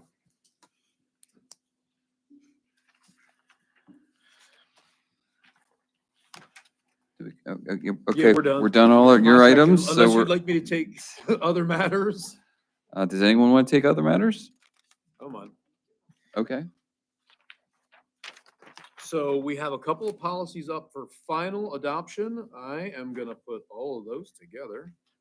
I move to approve 9F, 1, 2, 3, 4, 5, and 6. Second. Can we, I'm sorry, can we separate 6? Sure. So 1 through 5. 1 through 5. Second. 9F, 1 through 5. Discussion? Hearing none? Jeff? Mrs. Bauer, Yes. Mr. Beard, Yes. Mrs. Brennan, Yes. Mr. Gelsinger, Yes. Mr. Leidy, Yes. Mr. Plessick, Yes. Mr. Smith, Yes. Mrs. Weaver, Yes. Mr. Galzella. Yes. 9 yes, 0 no. I move that we approve agenda item 9F6. Second. Mr. Leidy motion, Mr. Smith second, discussion. I'll start by saying I still stand with, I'd like to see a cap on our expenditure level related to facility animals. That's the only critique I have here. I want us to have a expenditure limit so that we know when we hit it, it's going to be difficult if we reach a point where a facility dog becomes too cost prohibitive to put the animal down, for lack of a better term, right? If we have that in the policy, then that debate doesn't happen then when it's more emotional. It happens now. That's why I'd argue putting the cap limit on how much we're going to spend on a facility dog in our policy now. And I do think that's important because we can hypothesize and we can budget, but I do agree that there has to be some cap and recognition that there are variables. It's an animal. Mhm. from my perspective. If you put a cap on it, that's fine, but I would argue strongly against the option saying, put the animal down. Yeah, I wouldn't put that in the That's con- just, I would not put that in the that policy. can't be in there. I'm Whether sorry, it's put, I'm sorry, whether to put it down or give it to somebody who's willing to care for it, but I think you put your cap in and then you let an educated individual who went to veterinary school decide what's best for the animal if we have to go past that. And- If we put that line in the sand, fine. But then at that point, I do Right. not think a table And they're of gonna make nine that should make choice. decision. But a veterinarian may very well say, I recommend putting the animal down. That's something that veterinarians do recommend. And so that's what when I say that, I'm not saying we're making that choice. I'm Right. saying that might be the outcome that we face. Right, there's nothing in the policy that discusses money. There's intent and there's discussion of budget, but there's nothing in here that strictly classifies where we're willing to draw the line financially. Do you have a number in your head, Matt? Considering an investiture of time and effort, I think that supports a higher number than where I would start for a family. I don't know, I'd start $30,000. Per year for 5 years or in totality of the dog's useful life you at meant the for school one event. district? Because didn't they say the animal would be with us for 5 years? Is that what they said? sometimes as long as 8. Oh, sometimes as long as 8. So is It this a depends on per the year service to the dog. max or is this a totality of the animal's useful life? That's a for the great district? question. I believe you were concerned about an event that the dog gets hurt or chokes. But So are we to putting Ms. it on a Weaver's single point, event? to Ms. cap? Weaver's point, if the animal incurs a $5,000 expense and then a 5,000, right? Eventually, we're hitting that cap. I don't know if I like it building like that. Because at the end of the day, our budget is our annual budget, right? And so we have to be able to anticipate our budget. I think I have to start with total expense so that we can budget for it. I don't think a vet in this area would recommend saving a dog if it's over $30,000. I mean, there might be, but I know. But it might be several- 5,000, 10,000, 5,000, 10,000, 10,000, then we're there, That's right? part of dog ownership. Right. And I wouldn't put $5,000 into my dog Mhm. tomorrow, wouldn't even blink an eye. So, I mean. But I'd would have you to do look it I would. 4, 5 times a year? Right, But I right, have to look my daughter in the eye and my wife. right. So what about 30,000 a year? Mr. Mummer, I think it was asked, but I don't remember correctly and clearly enough, so I will ask you, did we look into purchasing insurance for this animal through a veterinary facility? I know they chose a local veterinarian, excuse me, not veteran, and they plan to use a local Hanover veterinarian. Yes. So is our animal eligible for an insurance policy, and does that insurance policy, what does that cover us for? So the pet insurance policy, when I looked it up and did some research, would estimate it about $53.90 a month. About $650 a year with a $500 deductible. So typically, the more relevant expenses when you have a younger dog like that, flea and tick and heartworm, 2 times a year checkup, that typically that insurance would cover their checkups Mhm. and it would cover their shots. Usually it gives a discount on insurance, I'm sorry, medicine. So those are some of it doesn't typically, it could count or could cover catastrophic events, but this is more of a generalized wellness policy. So there's no coverage for removal of a Nerf football. Mhm. I don't, Since I we would went say- over that scenario. I mean, I would argue that this is a highly trained dog. And the likelihood that it would eat a Nerf ball it's possible, but it's very, very unlikely. I'm just saying, we went over that scenario. I know, I get it, yeah. Could they accidentally, could they somehow come upon a rock? I mean, that's possible. It's not, I mean, anything's possible, but Well, the to that dog, effect, I just spoke with someone from a different school who had a facility dog, and what they told me was they were basically seeing eye dogs that didn't make the cut. So while they are well-trained, they're also not, they're No. not service dogs. Susquehanna service dogs breed the dog and it never leaves the facility until it's fully trained. And I So would, they've never come back from. and I would add there that the reference that I made last time, the 20,000, that was a dog being trained to be a service dog. And that dog incurred a $20,000 expense from swallowing that Nerf bullet. So that was a service dog. So I Again, just do think it can happen. Anything can happen. And that's why I want to anticipate a cap expenditure. And that would be a great solution if we have insurance that covers medical expenses, then it's a non-issue. I can't say for certain that it would cover. We'd have to do more digging. I can't say that it would cover a catastrophic event. Most of those do not. Right. From my experience. Can I clarify something and ask Dr. Burkhardt a question? I believe the board president is entertaining a no vote so that we can add a cap to the policy. If we would do that, does that affect this Timeline, right? animal in any way right now? The animal is ready to arrive any day. Right, that's what I was figuring, Yeah. but so is this policy imperative to that? I would say yes. Yeah. Okay, well, so we could pass it and amend it later, Yes. Mhm. because we have been talking about this for almost 2 months, so.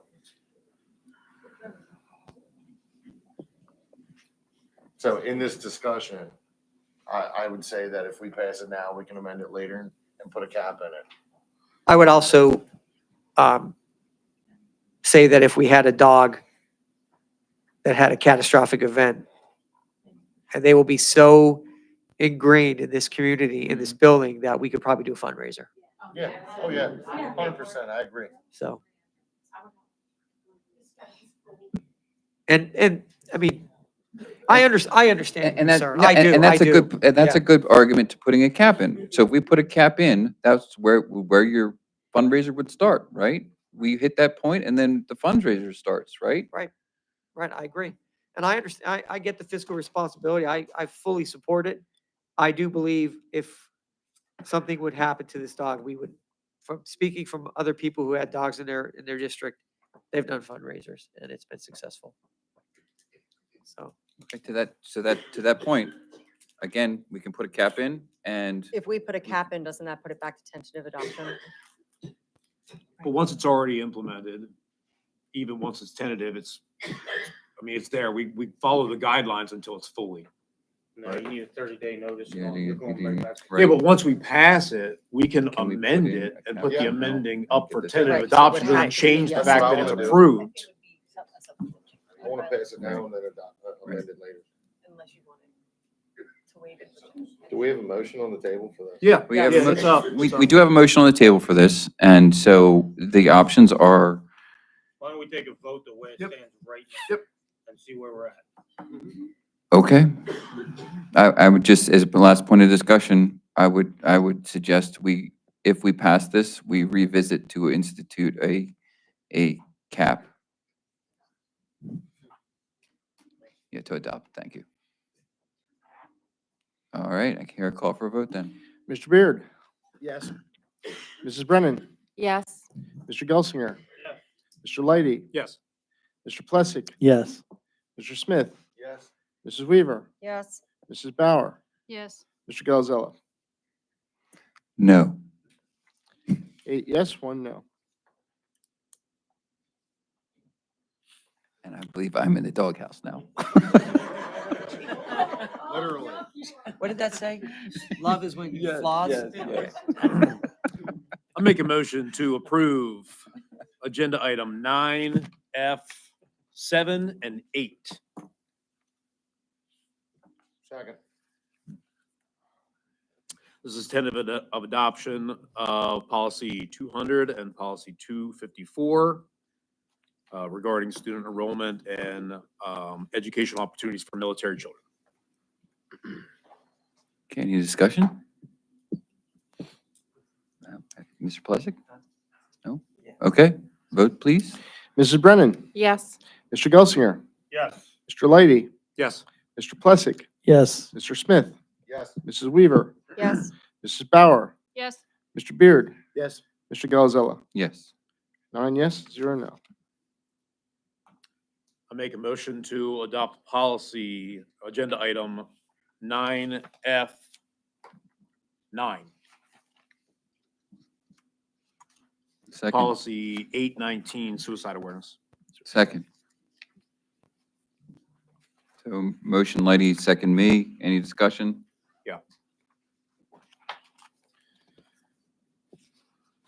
So I just have a concern about some of the wording at the very beginning. It's a 12-page policy, but if you have it in front of you, it's right on page 1. The district is committed to providing access to age and development appropriate youth suicide awareness and prevention supports. I love that. And resources to all district students without bias or discrimination. I have no problem with the way that's phrased, except below that, the definition of bias is what I have a problem with. And it encompasses, I can read it all to you, but my problem is subconscious. So bias is defined in here as the attitude or belief we have about a person or group that affects our understanding, actions, and decisions in a conscious or subconscious manner. So if we are saying that we will not discriminate based off of bias, we cannot say that bias includes subconscious manner, because we can't. How do you stop subconscious thoughts? We can't guarantee that. We can't guarantee. We can guarantee that we won't let that implement, but we can't guarantee. And by the way, I looked that definition up of bias under Merriam-Webster, Oxford, and Britannica, and subconscious is not in none of those definitions. So I'm not really sure why we included it in ours. And I'm going to give Dr. Dalton a second to look up the law that it references. So the reference in the policy it actually refers back to 236.1, policy 236.1 in the district, which also has a similar definition. Now it has a bracket to a citation, but that does not seem to be in the policy. I'd have to go. So that was my biggest And concern, is look. that most of the definitions had broken citations, so it was practically impossible to try to figure out where they were coming from. Yeah, I didn't know there's a Yeah. parentheses 4 there. I wasn't sure that took me. Yeah, the use of subconscious here makes no sense. That's like saying you're not allowed to dream about the Easter. Well, and I think it opens it Right. up. I think it opens us up for people to twist the meanings. Yeah. I don't think it should be there. Would you feel comfortable with a motion to strike and subconscious and just continue with it? Yes. That's the only thing I have for it. So, Strike. I have some other questions, but nothing that's actually modified, just about implementation. Okay, you want to make that motion specifically worded? Well, while we're in discussion period, Okay. let's go through this. And this is probably a question for Dr. Burkhart. And there's many references in here to parents and guardians being involved in a lot of the implementation of this. I had a specific area that I was concerned that it didn't look like we were involving parents first. Here. So under the referral procedure on page 6, it just says any school personnel who observes a student exhibiting or a warning sign for suicide, or who has another indication that the student may be contemplating suicide shall immediately refer the student for suicide risk screening and or assessment and intervention with in accordance with board policy. Does that, in accordance with board policy, refer to the beginning where we say we're involving parents? So are we doing screenings with parental notice or after? Typically, if a student is exhibiting those ideations, we contact the parent and the screening is done outside of the school. In conjunction with, Yeah, parents, if there's a concern about a student in suicidal ideation, the parents are contacted. immediately? Yeah. Okay, that's, and it And- says that other places on here, I just wanted to Yeah. clarify. Yeah, and the citation for that particular sentence goes back to the law on youth suicide awareness and prevention. The front. Yeah, yeah. Good, okay, perfect, thank you. So I make a motion to amend policy 819, What page? I think it's one. page 1. Definition bias To- and strike Or sub- Subconscious. or subconscious. So it's a motion to strike or subconscious. Can you read that whole sentence one more time? for me? Sure, yep. So the definition of bias is the attributes or belief we have about Attitude. a person or group that affect our understanding, actions, and decisions with an unconscious manner. Or that's what I wanted to say. That's not how This it says reads. unconscious or subconscious. It manner. says attitudes or beliefs we have about a person or group that affect our understanding, actions, or decisions in a conscious or subconscious manner. So I do think subconscious bias is a thing. It is, but how do we guarantee that that won't affect, you know what I mean? We can't base a policy off of that because we don't even know it's happening. So what we're saying up in the upper Well, I think the area policy- is that the district is committed to providing access to age and developmentally appropriate youth suicide awareness and prevention supports and resources to all district students. Okay. That's really all it should say. That's all we really need, but without bias or discrimination. So what we're saying is we're going to provide all those things without bias. If we have a subconscious bias that we don't know, how we can guarantee that? I mean, I think we can, I think through talking with other people, through our administration and collaboration, I think we can, but I don't think we need the language in there. Because it So I think the opens perfect it us for. example for what that, and maybe I'm misunderstanding it, and maybe someone can flesh this out better for me, but I think the perfect example for that unconscious bias would be no one thought Robin Williams was going to kill himself. You look at Robin Williams, your immediate mind thinks comedian's funny people aren't sad. That's unconscious. Your brain will do it like that. We get 11 billion impulses into our brain every day, and we can only process like 40 million at a time. So that's an unconscious bias. I would look at a funny person and be like, they can't possibly be suicidal. Look how hilarious they are. But if we don't act on that because our unconscious self says they can't possibly be sad, that person is funny, we'll just ignore that and move to this girl who looks the role. Then It's not an either or situation. but it still has unconscious bias that comes we're into play. ignoring Robin Williams and focusing on a girl that Okay, doesn't so need it. take That's the not girl out then. situation. Take the girl out then. If And how do you put that in policy? That's my. I think I think it just makes sure that we do not discriminate against people due to biases we believe in. Just like we made a girls wrestling team because girls are as strong as boys in their own right. But are there people whose unconscious bias thinks that girls are not? Absolutely. So I see the value to leaving the sentence in because I think that we all have unconscious biases and we have to That's not exactly why it needs removed. Because we have unconscious biases that we can't affect. We can't guarantee and we can't policy it. We can't police it. If you don't know So- it's there. It's Dr. Dalton, unconscious. what's your advice on this?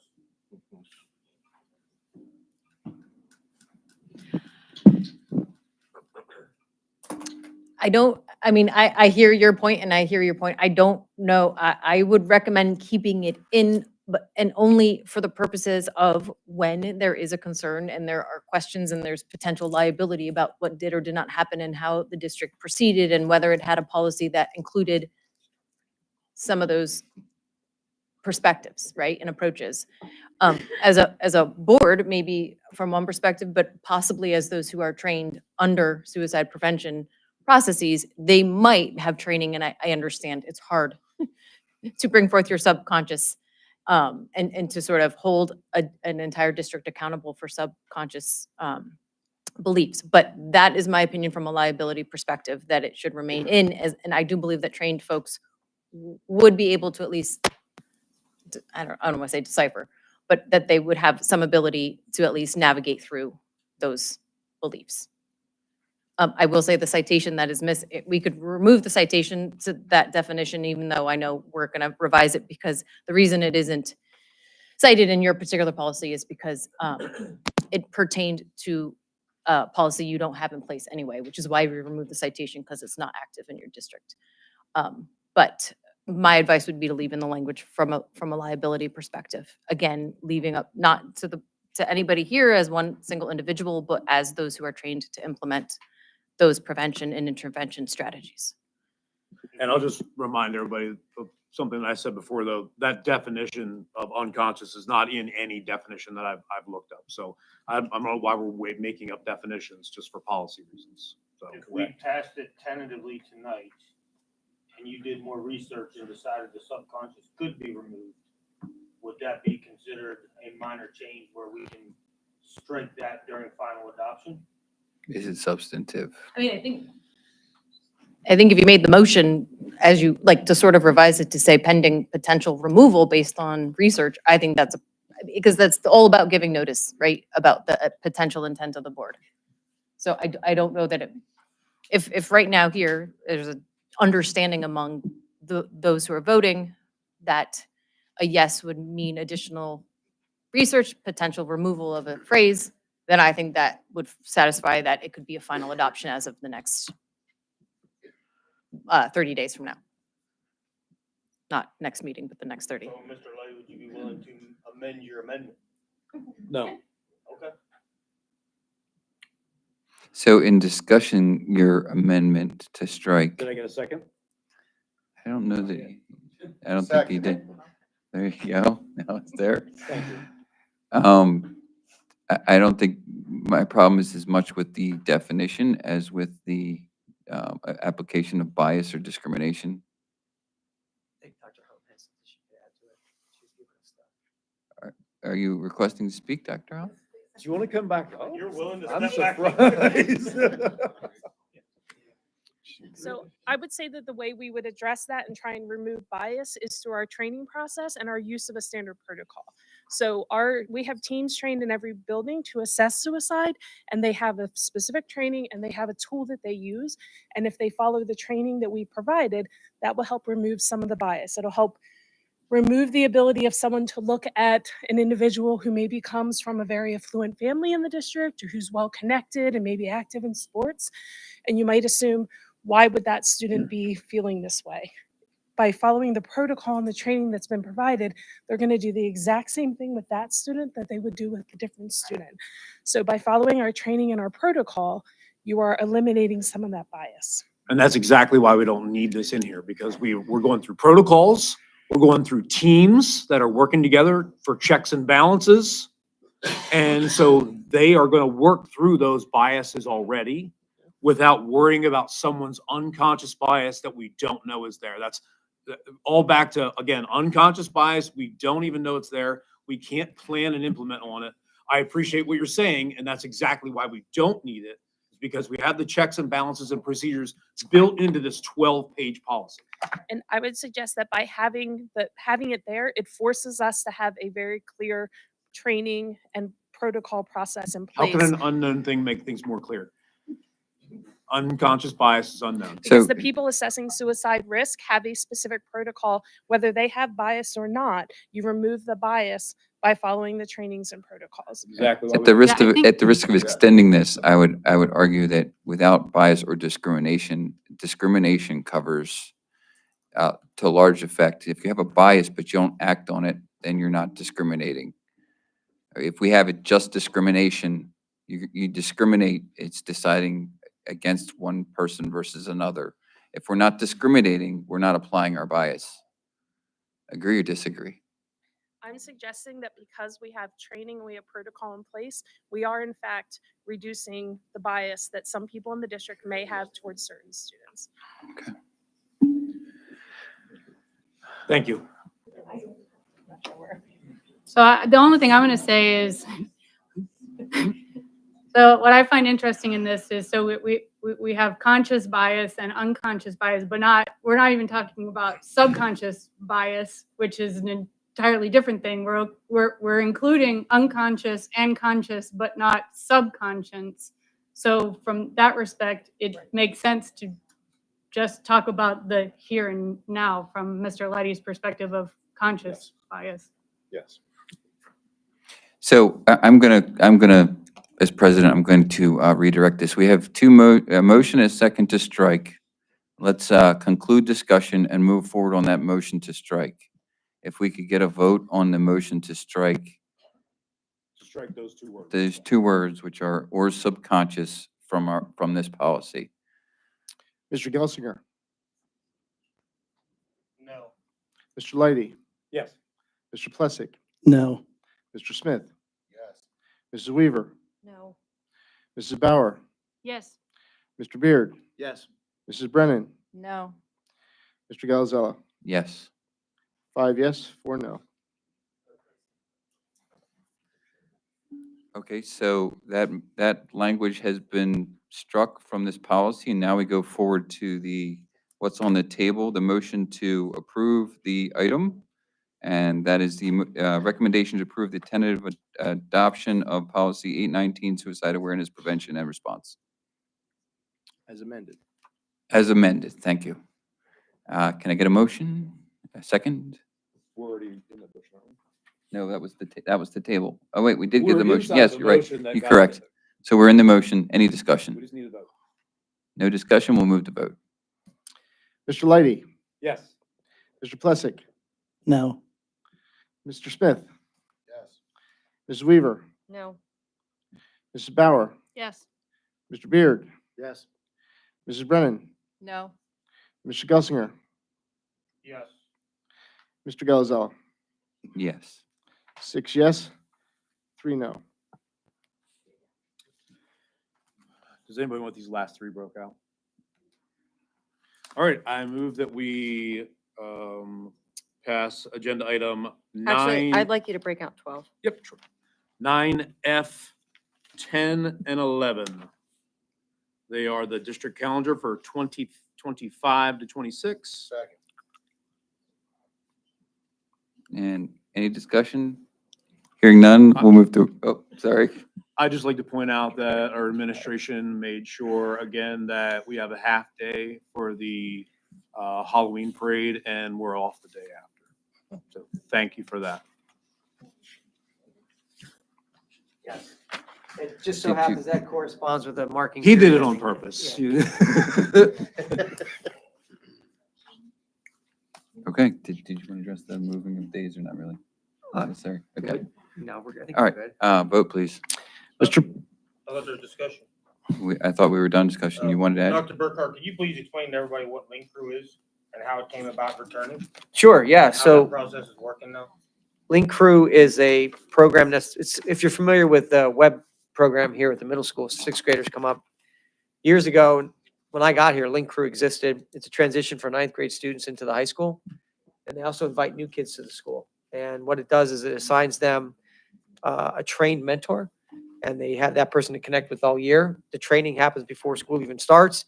We have teachers who are trained. We have volunteer teachers. I would invite the board to come see it. It's absolutely phenomenal. The stuff that takes place, the kids come in, they get familiar with the school before it even starts. The teachers are part of that. So what we're asking for is a trade day because they're coming in before school starts. And then because of that, we're going to give them a different day off in the afternoon of Monday, the 23rd for their commitment to the kids. Again, I don't think we have the date yet. I don't think, is Dr. Becker still here? Yeah, do we have the date for the fall yet or no? For the trainings? Yeah, no, well, for the kids. Oh, 19th, it's right in front of me. Please mark your calendars and come in and see it. It'll be starting the high school gymnasium. What is it? 19th. Thank you. Is it still a standalone day by itself? Yes. They come in and run through a mock schedule and all that stuff? Yes. And actually, Mrs. Broadbeck's part of that team, so if there's any other questions, I think she can answer them. She's been Is that why affiliated you're with here? it. You want to talk about it? Okay. Depending on what likes to talk about it, I can.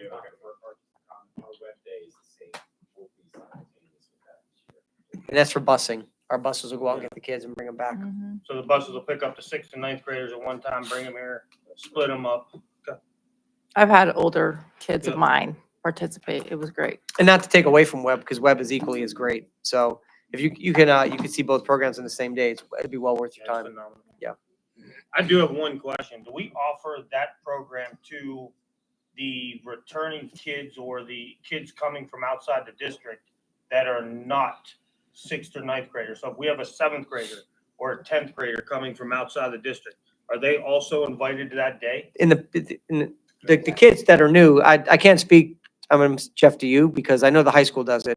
So we have typically not invited those students to web, but we do a separate program where some of our web kids, and council kids give them tours of the building, and things like that. My daughter was in exactly that situation, and the counselors went out of their way to walk her through and introduce her. Thank you. So I have one, just point of information. I want to make sure I'm understanding what I'm looking at the calendar. And as of right now, today, there is not an intention to have any of the half-day built-in flexible virtual FID days, right? The committee is working on it to ask the board to consider one in the fall and one in the spring. But right now, as it pertains to this calendar that we're approving. Oh, when you say fit for weather related or for, No, for the half day. oh, for the half day? As of right now, there isn't. Then they will come back. There will be a question brought before the board if you would consider a date in the fall and in the spring. But Okay. as you approve this right now, it is not listed. Okay, Because it's thank you. half day regardless. Right. And also, just to be clear for the public, this is 2025, 2026. So 2 we're years 2 out. years out. We like to stay 2 years out for families and staff to plan. Okay. Any other discussion? Nope. All right. Mr. Plessick, Yes. Mr. Smith, Yes. Mrs. Weaver, Yes. Mrs. Bauer, Yes. Mr. Beard, Yes. Mrs. Brennan, Yes. Mr. Gelsinger, Yes. Mr. Leidy, Yes. Mr. Galzella. Yes. 9 yes, 0 no. I'd like to make a motion to approve agenda item 9F12. Second. Motion by Mr. Lady, second by Mr. Smith. All right, I'm going to open up discussion on this. So the board has been interviewing and seeking special counsel. We need to, as a board, elect who we are going to select as special counsel in the regard to addressing facility use, student records, and sports. We have a attached suggested contract presented by Independence Law. And I would just suggest that we first indicate whether we're inclined to go with Independence Law or Mr. Wally Zimlong, who was the other person we considered. So I'll open that discussion up in that regard. Does anyone want to, yes, I think Independence Law Center is our best bet.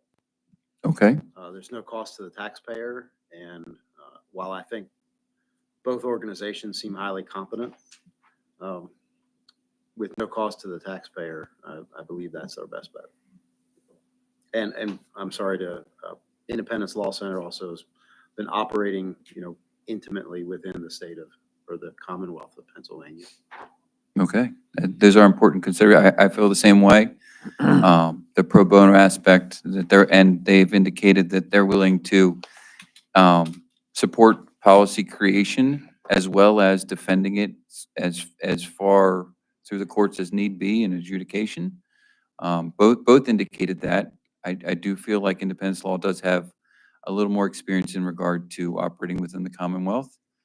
But those are the only two main distinctions and for those same reasons I would indicate I'm preferential to them. And to be more specific, relatively geographically close to here, they have specifically done work not in the greater, it's not just, big cities and the far reaches of Pennsylvania, but worked with districts close proximity to us as well, as my understanding. In consultation with those, Independence Law Center did stick out to me as well. Their presentation was much different as far as perspective and taking everyone into account to make sure that every single person, adult, child, everyone in the district is taken into consideration with all policies. That was you can't argue with that at all. Their presentation was awesome when it came to that. So as far as the way that they put that, they're very careful of the way that they say that to make sure in everything that they explained was so that every single person did not, no, not one person felt singled out. It just, the way they presented it, I thought was second to none. Okay. So that's, I'm leaning toward Independence So, Law Center, especially with what Director Beard said. They're a nonprofit organization. It's no cost to the taxpayer at all. So that's, I mean, it's a win-win as far as I see it. So I'm just gonna go around the table here. So we've got indications, Independence Law, Mr. Gelsinger. Independent law. Okay. Any additional comment? Or you good? Just primarily that they already have the framework laid out and they're ready to get to work right now. And they're Okay. willing to work with our solicitor hand in hand as much as they're willing to work with them. Okay. They're local and just caveat everything everybody else said. Okay. And Mrs. Bauer indicated as well. I have, so. Mandy had something to say. I had a question for Dr. Dalton. Dr. Dalton, when we say something like they will create policy at no cost to the taxpayer. So creation of policy, I sat through both of the meetings as well. Creation of policy and defense of policy that they create, they said in the meeting that they would defend pro bono. In the event that the policy that is created and then goes to court, the district loses. Does the district and the taxpayers owe to the other party money if we lose?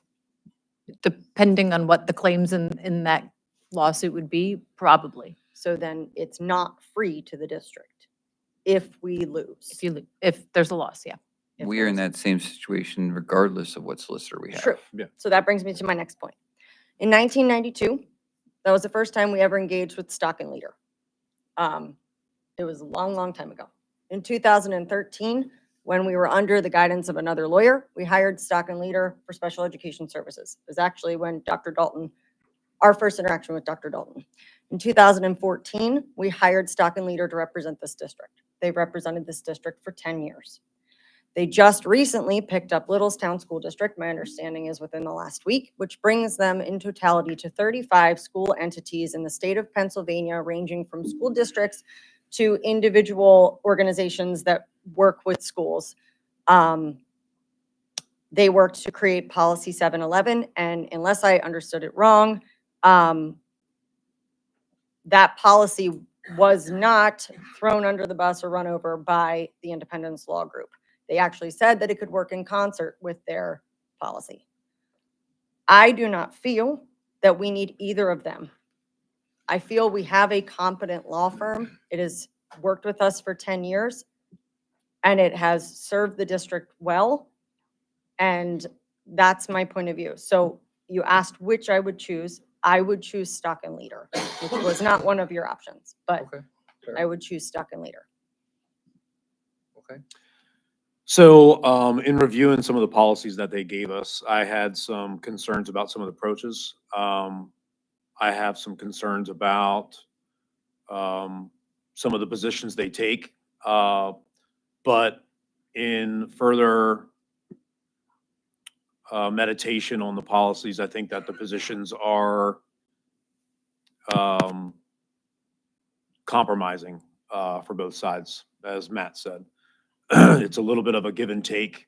We're going to get some of the requirements that we want for the safety of our children, and we're also going to give in to allow some other things that maybe we didn't want to begin with. But it really comes down, and there's a high focus on parental rights and parental control in all of their policies.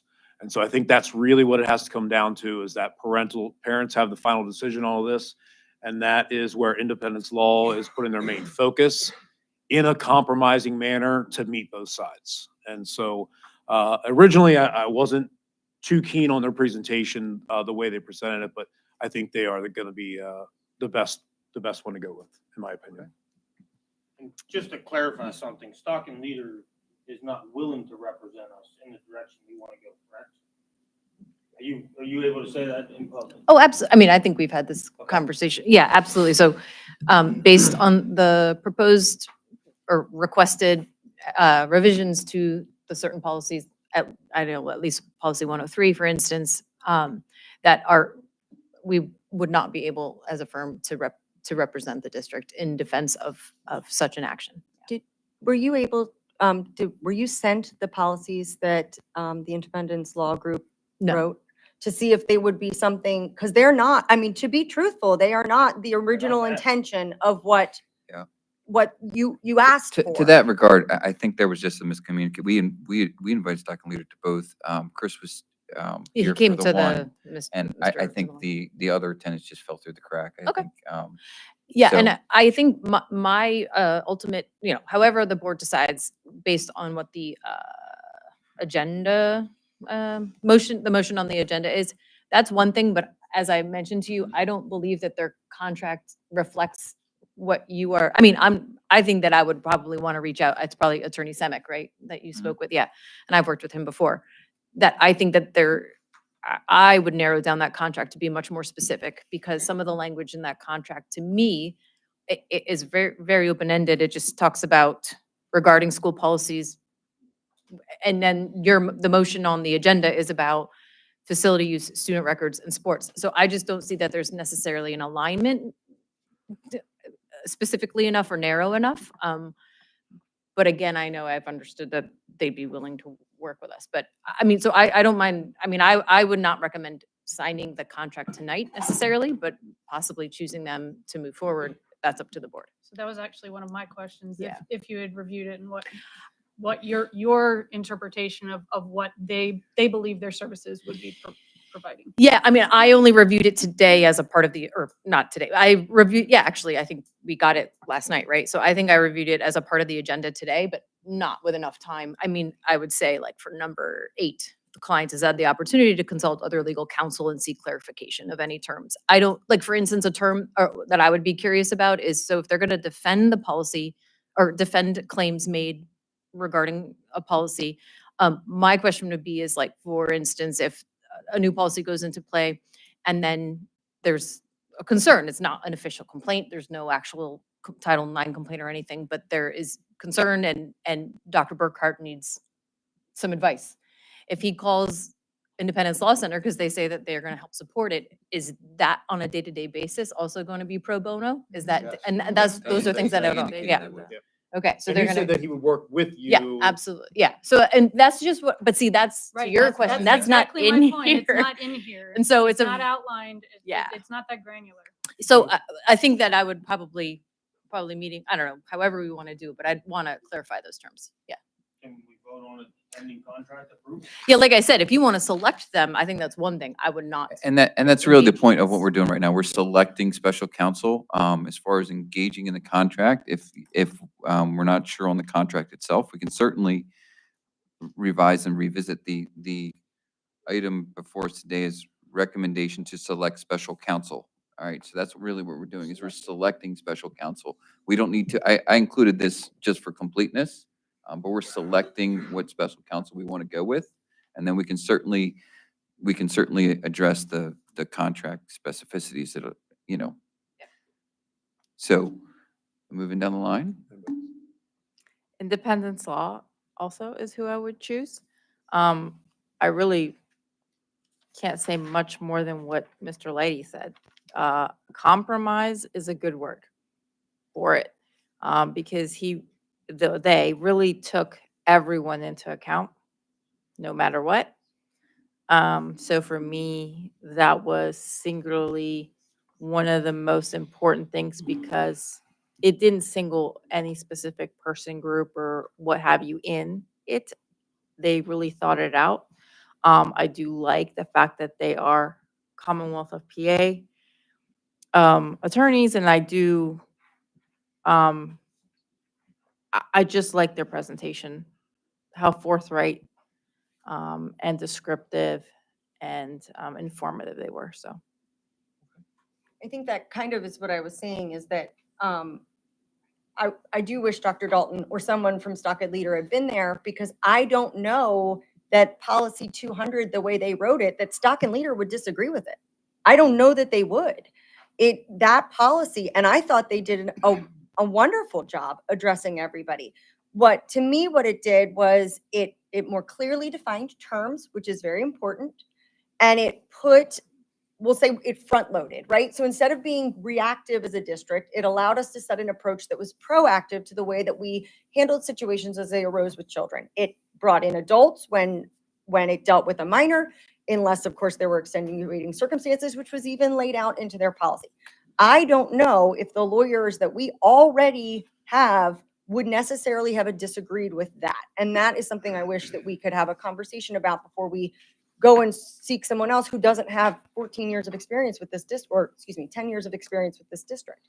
That was my point, is that I love that it was compromising. I think it will help all of our students. I just kind of wish our lawyers had the opportunity to look at it and say like, oh, you know what? This isn't exactly what I thought it was going to be. And we would be okay with this and we'll work with you. I just don't know if we'd be there. To respond to that, before I move down the line, I think the problem with engaging stock and leader with this is they've come with the policies they can present to, because they cover so many districts, they have thoroughly developed the policies that they believe that can be defensible. And please stop me if I misspeak on your behalf, but so that policy piece that you're referencing, that is in another school district currently. And stock and leader is, I'm sure, aware of it and hasn't presented that to us as a viable option. So that in seeing that, and that they represent a multitude of districts, I think they're very well aware of what other, and they've only presented the two possibilities to us as, which is why we have to go to special counsel. Okay. On to you, Mr. Plesic. I'm not for either. I'm happy with stock and leader, Dr. Burkhart, our administration team. I mean, we have a lot of experts that run the school and basically is the reason why we attract some of these programs that we talked about even this evening. I am fine with the policy. It's not something, I didn't attend the special executive sessions because I think it's a waste of time. I don't really understand why we're even pursuing it. Yes, I would caution not attending executive sessions to get all the information that's being considered isn't appropriate. Just because you don't think. Well, you are entitled to your opinion. Fair enough. All right, so we've gone around the table. I think we've, as a majority, indicated which firm we would like to consider for special counsel. So just in adding to the discussion regarding independence law, I would add that they represented the client in Doe versus Boyertown, which is a very distinctive case that has been very guiding in regard to the topics we're discussing. So their development of policy has been very comprehensive because they feel that they have had the experience specifically related to the issues we're discussing. Whereas, not to slight stock and leader, I don't feel like they've been involved as much litigation to that end. Hasn't gotten to court. Right. Okay. But that's all I would add. If anyone else wants to add anything, we'll move to vote. The only other thing Okay. the only sorry. other thing I would say is that, Mr. Lighty pointed out the parental rights, which is a big factor, but they did always point back to the why being the children and the specific correlation with why the children were the focus, which is also the foundation of this. Right. Yeah, I was actually pretty amazed at how open they were. And even to, Mrs. Weaver's point, I mean, I wish you guys would have been there to really see the policies because they're not far from what we have now, just with a few exceptions here and there to actually have a holistic approach for every single kid in the district. So I make a motion to amend my original motion to to say recommendation for the selection of Independence Law Firm as special counsel related to the policy formation for facility usage, student records, and sports. Second.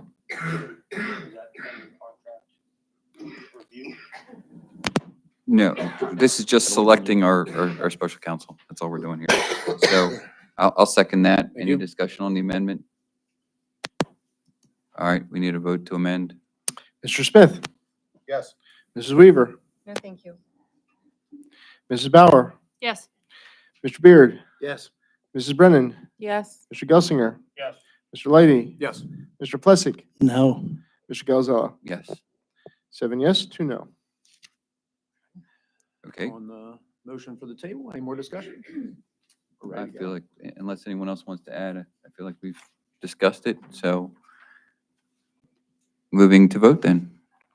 Mrs. Weaver, No. Mrs. Bauer, Yes.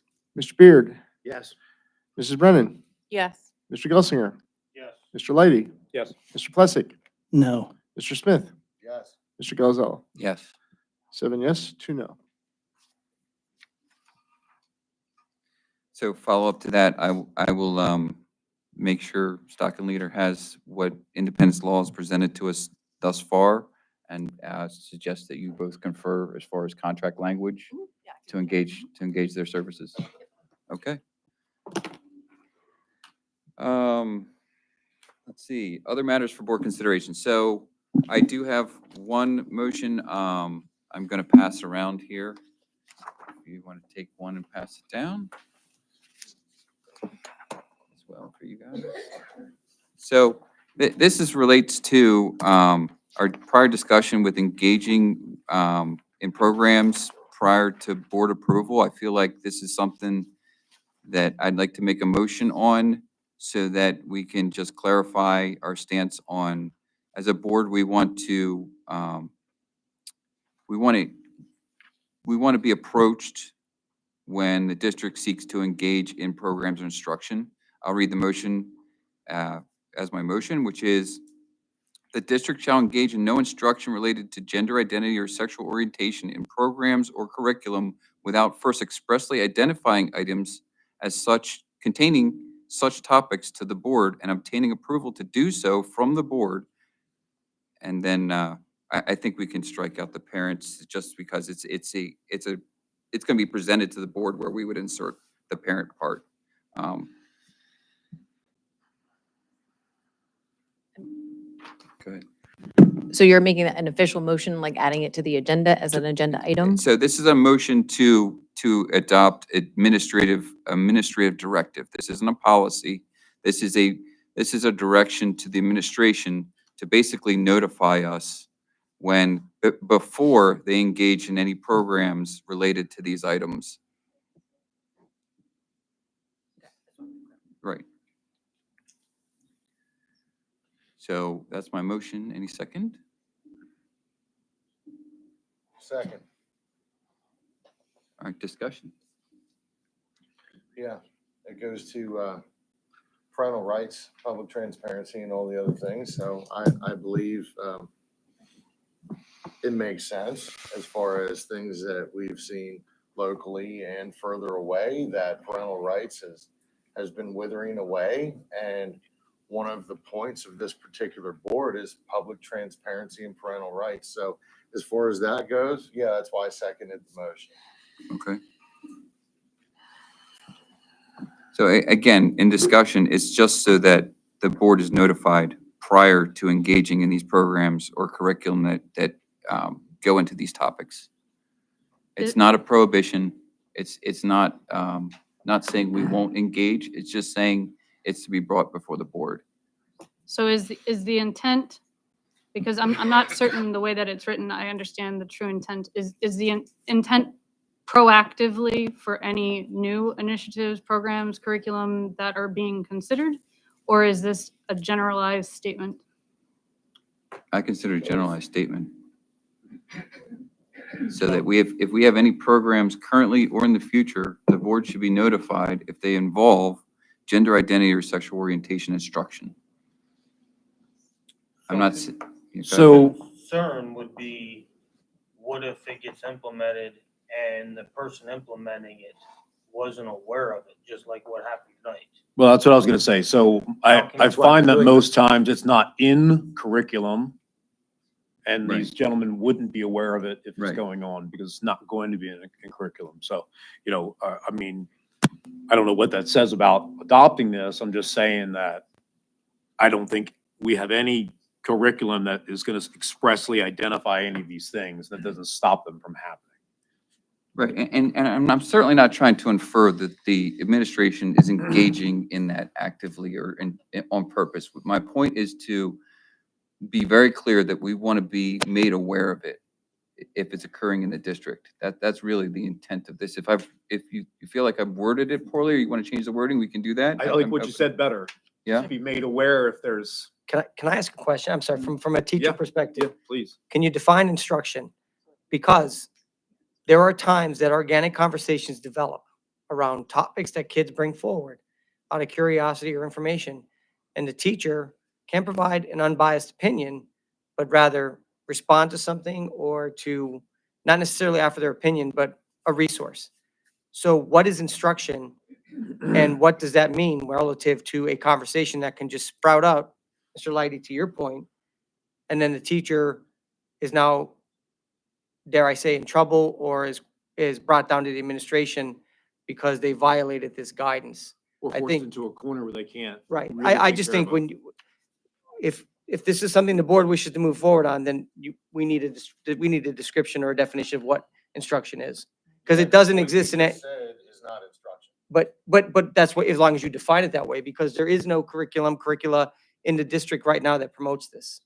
Right, so that's where I was gonna go with further understanding. I mean, we saw from the discussion tonight with SOS, so that specific curriculum wasn't inclusive of these Okay. agendas, but it was the connection to youth move PA that then inferred that their intention was to incorporate it. So I understand where Mr. Dr. Burkhart is coming from, because there may be no intent, but it may just happen. And Fair enough. this is very, it's pretty ambiguous. Okay. I like the direction, but I don't think the Fair enough. verbiage is there yet. And Dr. Phil, all new curriculum is presented at the program committee meeting and given for us for review, correct? Yes, that's correct. I don't feel. we All need to all put new something- curriculum, correct. So if there's existing curriculum that we may not be aware of. But that Dr. Burkhart incul- just said there wasn't. I credit Dr. Burkhart for being aware of a lot of things, but he can't be aware of everything, okay? And that's really where I'm going with this, is if he discovers it, I'd like the board to hear it to be able to address it. That's really where I'm going with it. I mean, if it's not happening, then there's no point, I mean, there's not a problem with passing it either. If it's not happening, then this is just, it kind of just disappears. But at the same time, I do think it opens us up to some definition issues that might hinder Yeah. conversations that are needed. And I think we have to be careful on another point, and Mrs. Bauer brought it up, and I love the word she used. She talked about inferred. There are a lot of programs and things that take place that are affiliated with one way or another with programs people agree with or disagree with. And I'll circle this back to when we talked about Youth Movement PA. When they talk about modeling proper use of pronouns, I'm going to bring it all full circle if I can. So give me your patience. We talked about a policy from an organization, a law firm that was inclusive of all, that very clearly states that if someone wants to be referred to by a pronoun and you're not comfortable, you don't have to. Or if someone else, it gives the choice. That's modeling pronoun usage.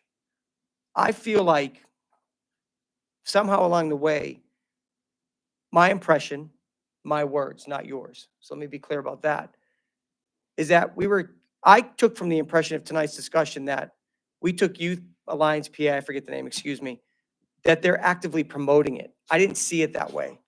I saw that as an organization that saw a evidence-based Johns Hopkins, Stanford University, rich program that has a proven track record of preventing suicide that was offered to this district at no charge. world-class universities. And I'm sorry, ladies and gentlemen of the board, and forgive my disagreement. I think we're missing an opportunity. I don't feel Youth Movement PA is promoting what we perceive them to be promoting. Do they back it up? Do they support it? I think so. But the other part of it is we will always get parental involvement. And I can assure you, as I sit here, not one member of this staff, and thank you for your credit of knowing a lot. I don't know everything, I agree with you.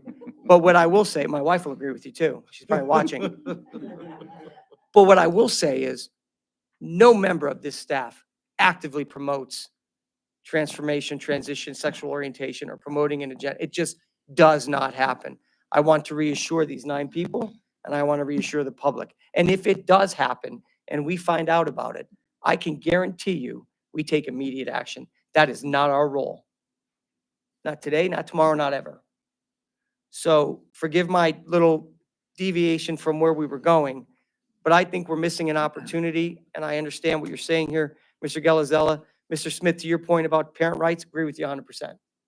I think we're missing an opportunity, and I'm sorry, I should have said it earlier, but I was trying to craft the words, and I felt that was probably the appropriate time to say it. So I will admit that this was hastily crafted on my part as a response to the SOS program, and it was really a reaction to SOS very clearly, or I should say, Youth Move PA very clearly says implementing sources of strength included but not limited to affirming students' sexual orientations and gender identity. So it's very clear what they're engaging in. So they are, we're not, but they are. Correct. And that piece is the piece I want to know about as a board member. I want that brought to the board. This is a program we engaged in. Okay, and that's really what I was getting to. This may be poorly crafted word-wise, and I'm willing to withdraw the motion, okay? And to highlight that we have a policy committee meeting on the 27th to begin crafting language related to these items. And by all means, we can take this to the policy committee for further discussion and related to the advice from Jeremy Samick and Independence Law and where we're going with our policy. So I'll withdraw it, and we can discuss further in policy committee. To your point, though, Mr. Gelazella, and to follow up with Dr. Burkhart, what we were presented in our agenda, this Youth and Strength, clearly pointed out that they intended to interject that in our school. Right. So when we rejected MOVE, and you're saying you don't think they intended that, that's not what they presented to us.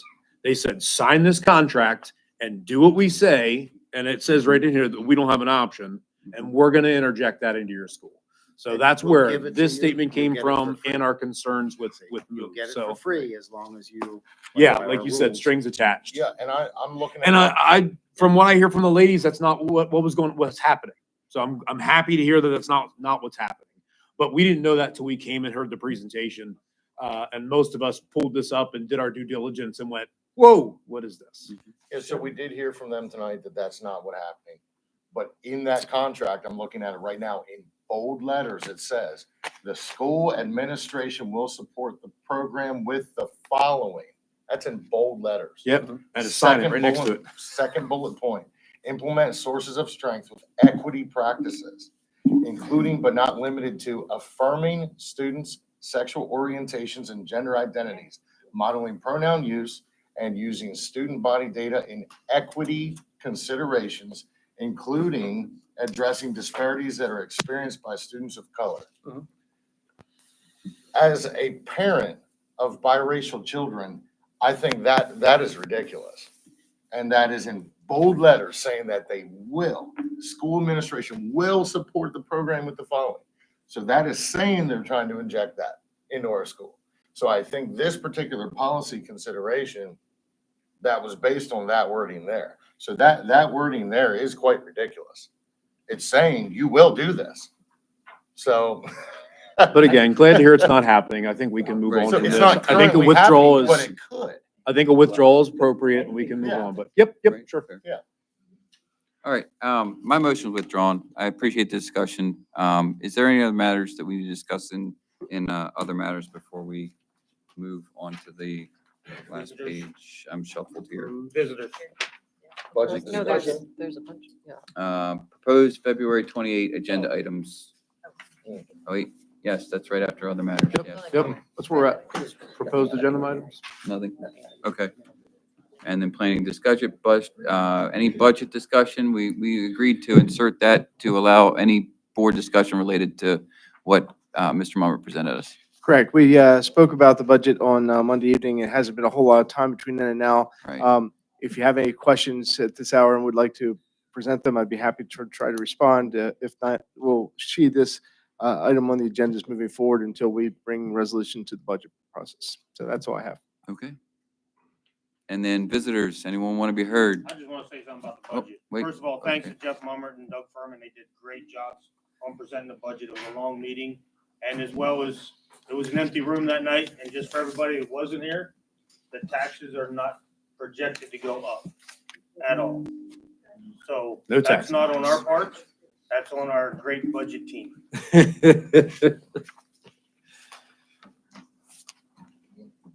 Okay, visitors. Yeah, wait, yeah, I believe we have three that signed up to speak first. Have you signed up, ma'am? Who are you? Linda? All right, Miss Linda, Terlizzi, please take the mic. To add to this, if I had the time, after tonight's meeting, I have grave concerns about the focus and speed with which the newly seated school board has set its course on overturning previously approved policy regarding gender identity bathrooms, which flies in the face of federal law and violates the civil rights of certain students. Mr. Gelazella stated at a previous meeting that legal counsel had been consulted about reversing this policy. I would like to know what the cost of this legal counsel is and who's paying for it. Of course, you said tonight it's pro bono. That remains to be seen. Most recently, the board announced a desire to begin each meeting with a prayer. Although Mrs. Weaver cautioned school board members that prayers must be open to all religious groups, 2 members responded with the following comments. Mr. Gelsinger, I fought in a war against certain people and would like to leave the room if a person from that particular religion was invited to offer a prayer. Mr. Leidy responded with, the prayers would not be non-denominational. They would be Christian because that's what we are. These comments clearly reflect the divisiveness and discriminatory natures of these 2 board members. I found the remarks to be offensive, exclusionary, and a preview of what is to come. The U.S. Supreme Court allows prayers as part of congressional and state legislative sessions and local council meetings, but this does not extend to school boards, even if the prayers are non-denominational.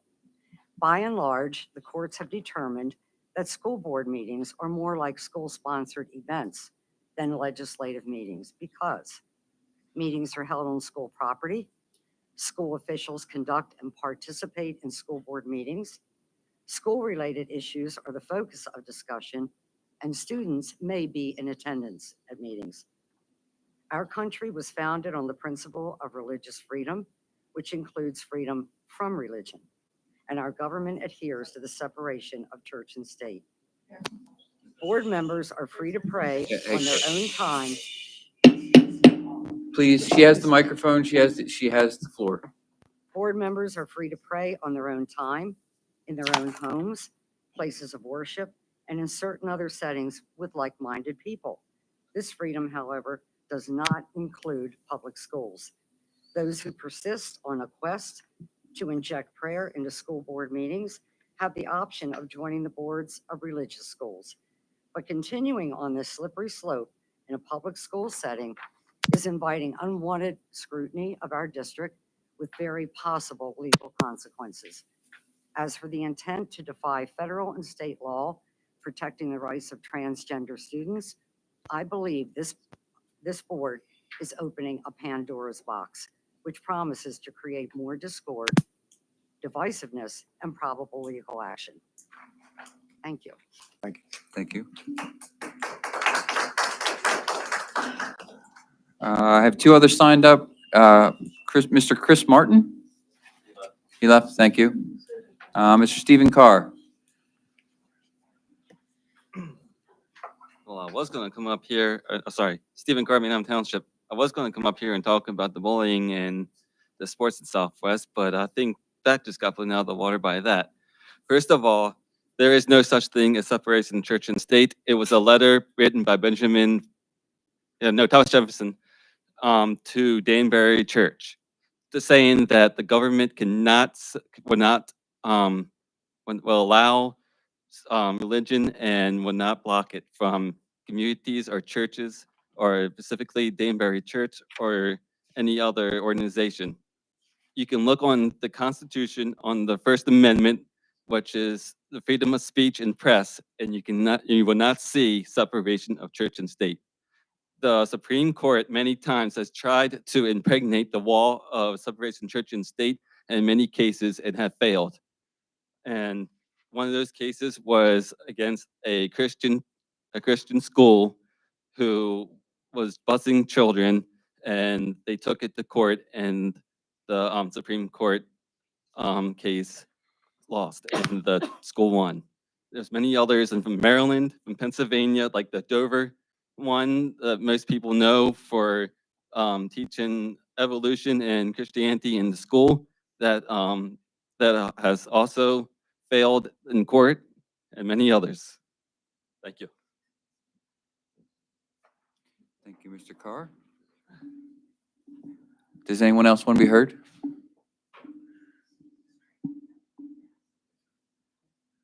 Oh, I'm sorry, yes. My name's Lisa Rummel. Going back to the facility animals, I've been here for 2 of the meetings that it was brought up. My one question would be, the dog is coming, the dog is going to be in the middle school, the dog is going to have a handler. Are we paying that handler's salary? Is my one question. Then, has the district sent letters to every parent of this building to let them know that now we will have a dog in our school? Because there are children that are severely allergic to dog dander. There are children that are traumatized because they were either bit or had an incident, and they will be emotionally upset about seeing a dog being in the school. I feel that to be transparent, you better let everybody know that comes to this school that there will be a dog in the building. How are you going to decipher who gets to see the dog and who doesn't? Because my thing is, we would all love to see a dog during the day.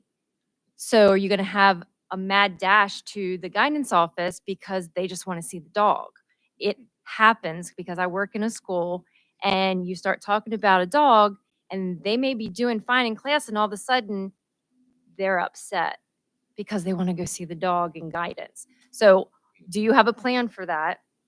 No touching the dog. Instructions need to go home to parents, because if children are going up and down the hallway and they see the dog coming, because everybody's going to know what the dog's name is the minute it's here, you cannot be touching a service dog.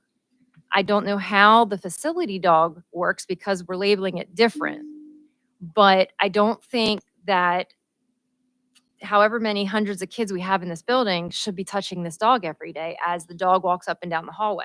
That's just my personal belief. The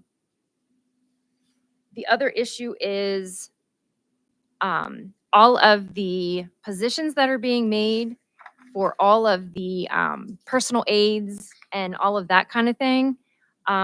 Is this because we have that many children coming into our district that need special learning and they need a personal assistant with them? Because every time I come to a meeting, there's at least 2 or 3. So are we looking at why we have all these kids that are coming in the district that need all of these new hirees to be working in the district? So it's just a twofold question. And, I'm sure you don't have answers right now, but it's something that I would like more discussion down the road, because it just seems like, their salaries look really nice. What are they going to be doing? Are they following the child till they graduate? Do they only come in? Is it only a year contract with that person that they're being hired here? just a little more like, why are we seeing all these positions? Thank you.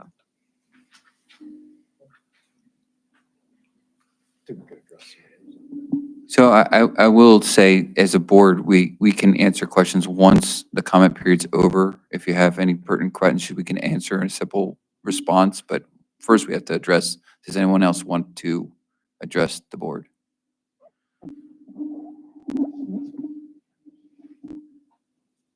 Hi, I'm Emerald Trunk. I'm a senior at the high school right now. I've been in Southwestern School District since kindergarten, so I've been all the way through. And I just want to say, Sources of Strength is a brilliant program. I wish that would have been there when I was there in the middle school, because I struggled so hard moving from Manheim, which is such an itty bitty school, to something so big as our middle school year. And I don't think that our hesitance or the amount of so we have a lot of hesitance towards the sources of strength due to the fact that it is through Youth Move PA. The fact that we are training our own staff and our own students shows that this is being facilitated through them, not necessarily fully for this Youth Move PA. So I wouldn't be nearly as hesitant to keep this program going, because I think you'd be passing up an absolutely amazing opportunity to change lives.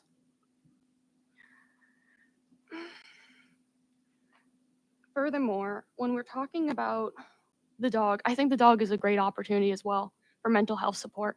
And I think that there will be standard procedures, of course, because it is a trained animal, and there are a lot of things that can go home about that sort of thing that will be fine. I don't see the amount of concern or hesitance when it comes to capping the money on a dog or anything, because fundraisers for this sort of thing has worked out amazingly. Because when it comes to support around an animal like that, the students and the families around to this school are super supportive. They will rally together if it means that we need to cover a medical bill or two. I know that for sure. Anyone who has a dog knows the extent that you would willing to go for a dog, because you love them, because they're like family to you. Another thing I would like to say is that when we're talking about parental consent in such a heavy aspect, I think that involvement of parents is extremely important. However, I also think it's important that the children and the students here have a right to their own education, and that they're still building the grit and individualism that needs to be there for them to go out in a realistically real world in a college setting. Their parents are going to be there all the time to make their decisions for them, or be involved in every single decision they make. They need to know how to be able to make decisions on their own, with their own opinions based by what they believe, not just by what their parents or their upbringing says. So I think that we need to accumulate for the fact that individualism and grit and diversity, which is a huge thing that Southwestern School District supposedly supports, needs to continue to be emphasized and recognized in the fact that students should be able to have a say in their education as much as their parents should, if not more so. Especially when, like, students like me, I'm 18 now, I technically have full adultal rights to myself. I can sign my own paperwork, especially when it comes to APE classes and stuff. You need to account for those kind of seniors or students who are still in the school and can do that kind of decision making on their own, especially if you want to form well-rounded, great individuals who are going to go off and do great in college. They need to be able to have individualism and well choice making. Thank you. Thank you. Thank you.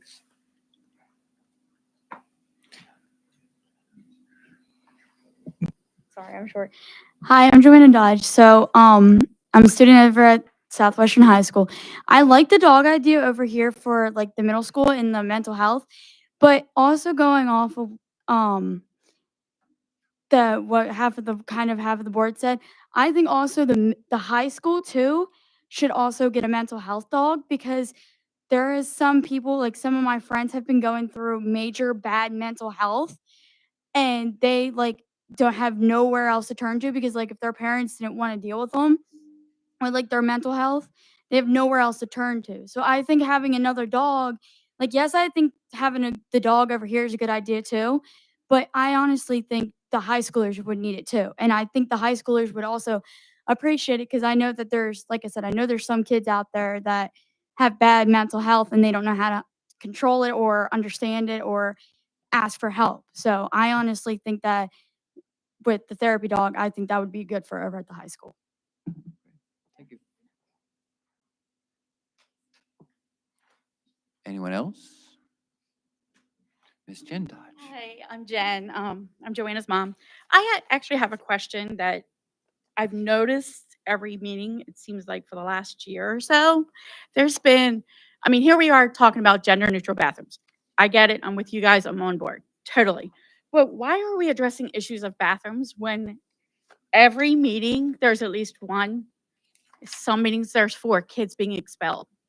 There's obviously another issue other than bathrooms we need to discuss if kids are being expelled that many at a time. And us parents have no clue why. I mean, that's kids you're taking out of the district. Why don't you help them instead of just expelling them? If it's drugs, okay, get them help there. Don't just like kick them out. I mean, yeah, we see that on this thing every week. This week it was one executive. You had an executive session to throw one kid, well, I guess expel one kid from school. Okay, so if you guys are doing it every week and or every meeting, it seems like anyway, one or more, there's obviously another problem that we need to deal with besides bathrooms that's running deeper. It's either drugs, it's mental health, whatever. I think we need to be digging into that more than we need to be digging into bathrooms. I mean, I'm with you guys on the bathroom situation. I love you guys all. I'm all there. But it seems like every meeting there has been one or more every day or every meeting. You guys have had executive sessions that expel somebody. Something else is going on besides this. That's a bigger issue. Thank you.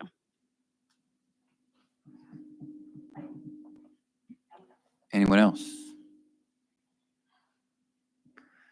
Okay, just some quick responses to questions that were asked.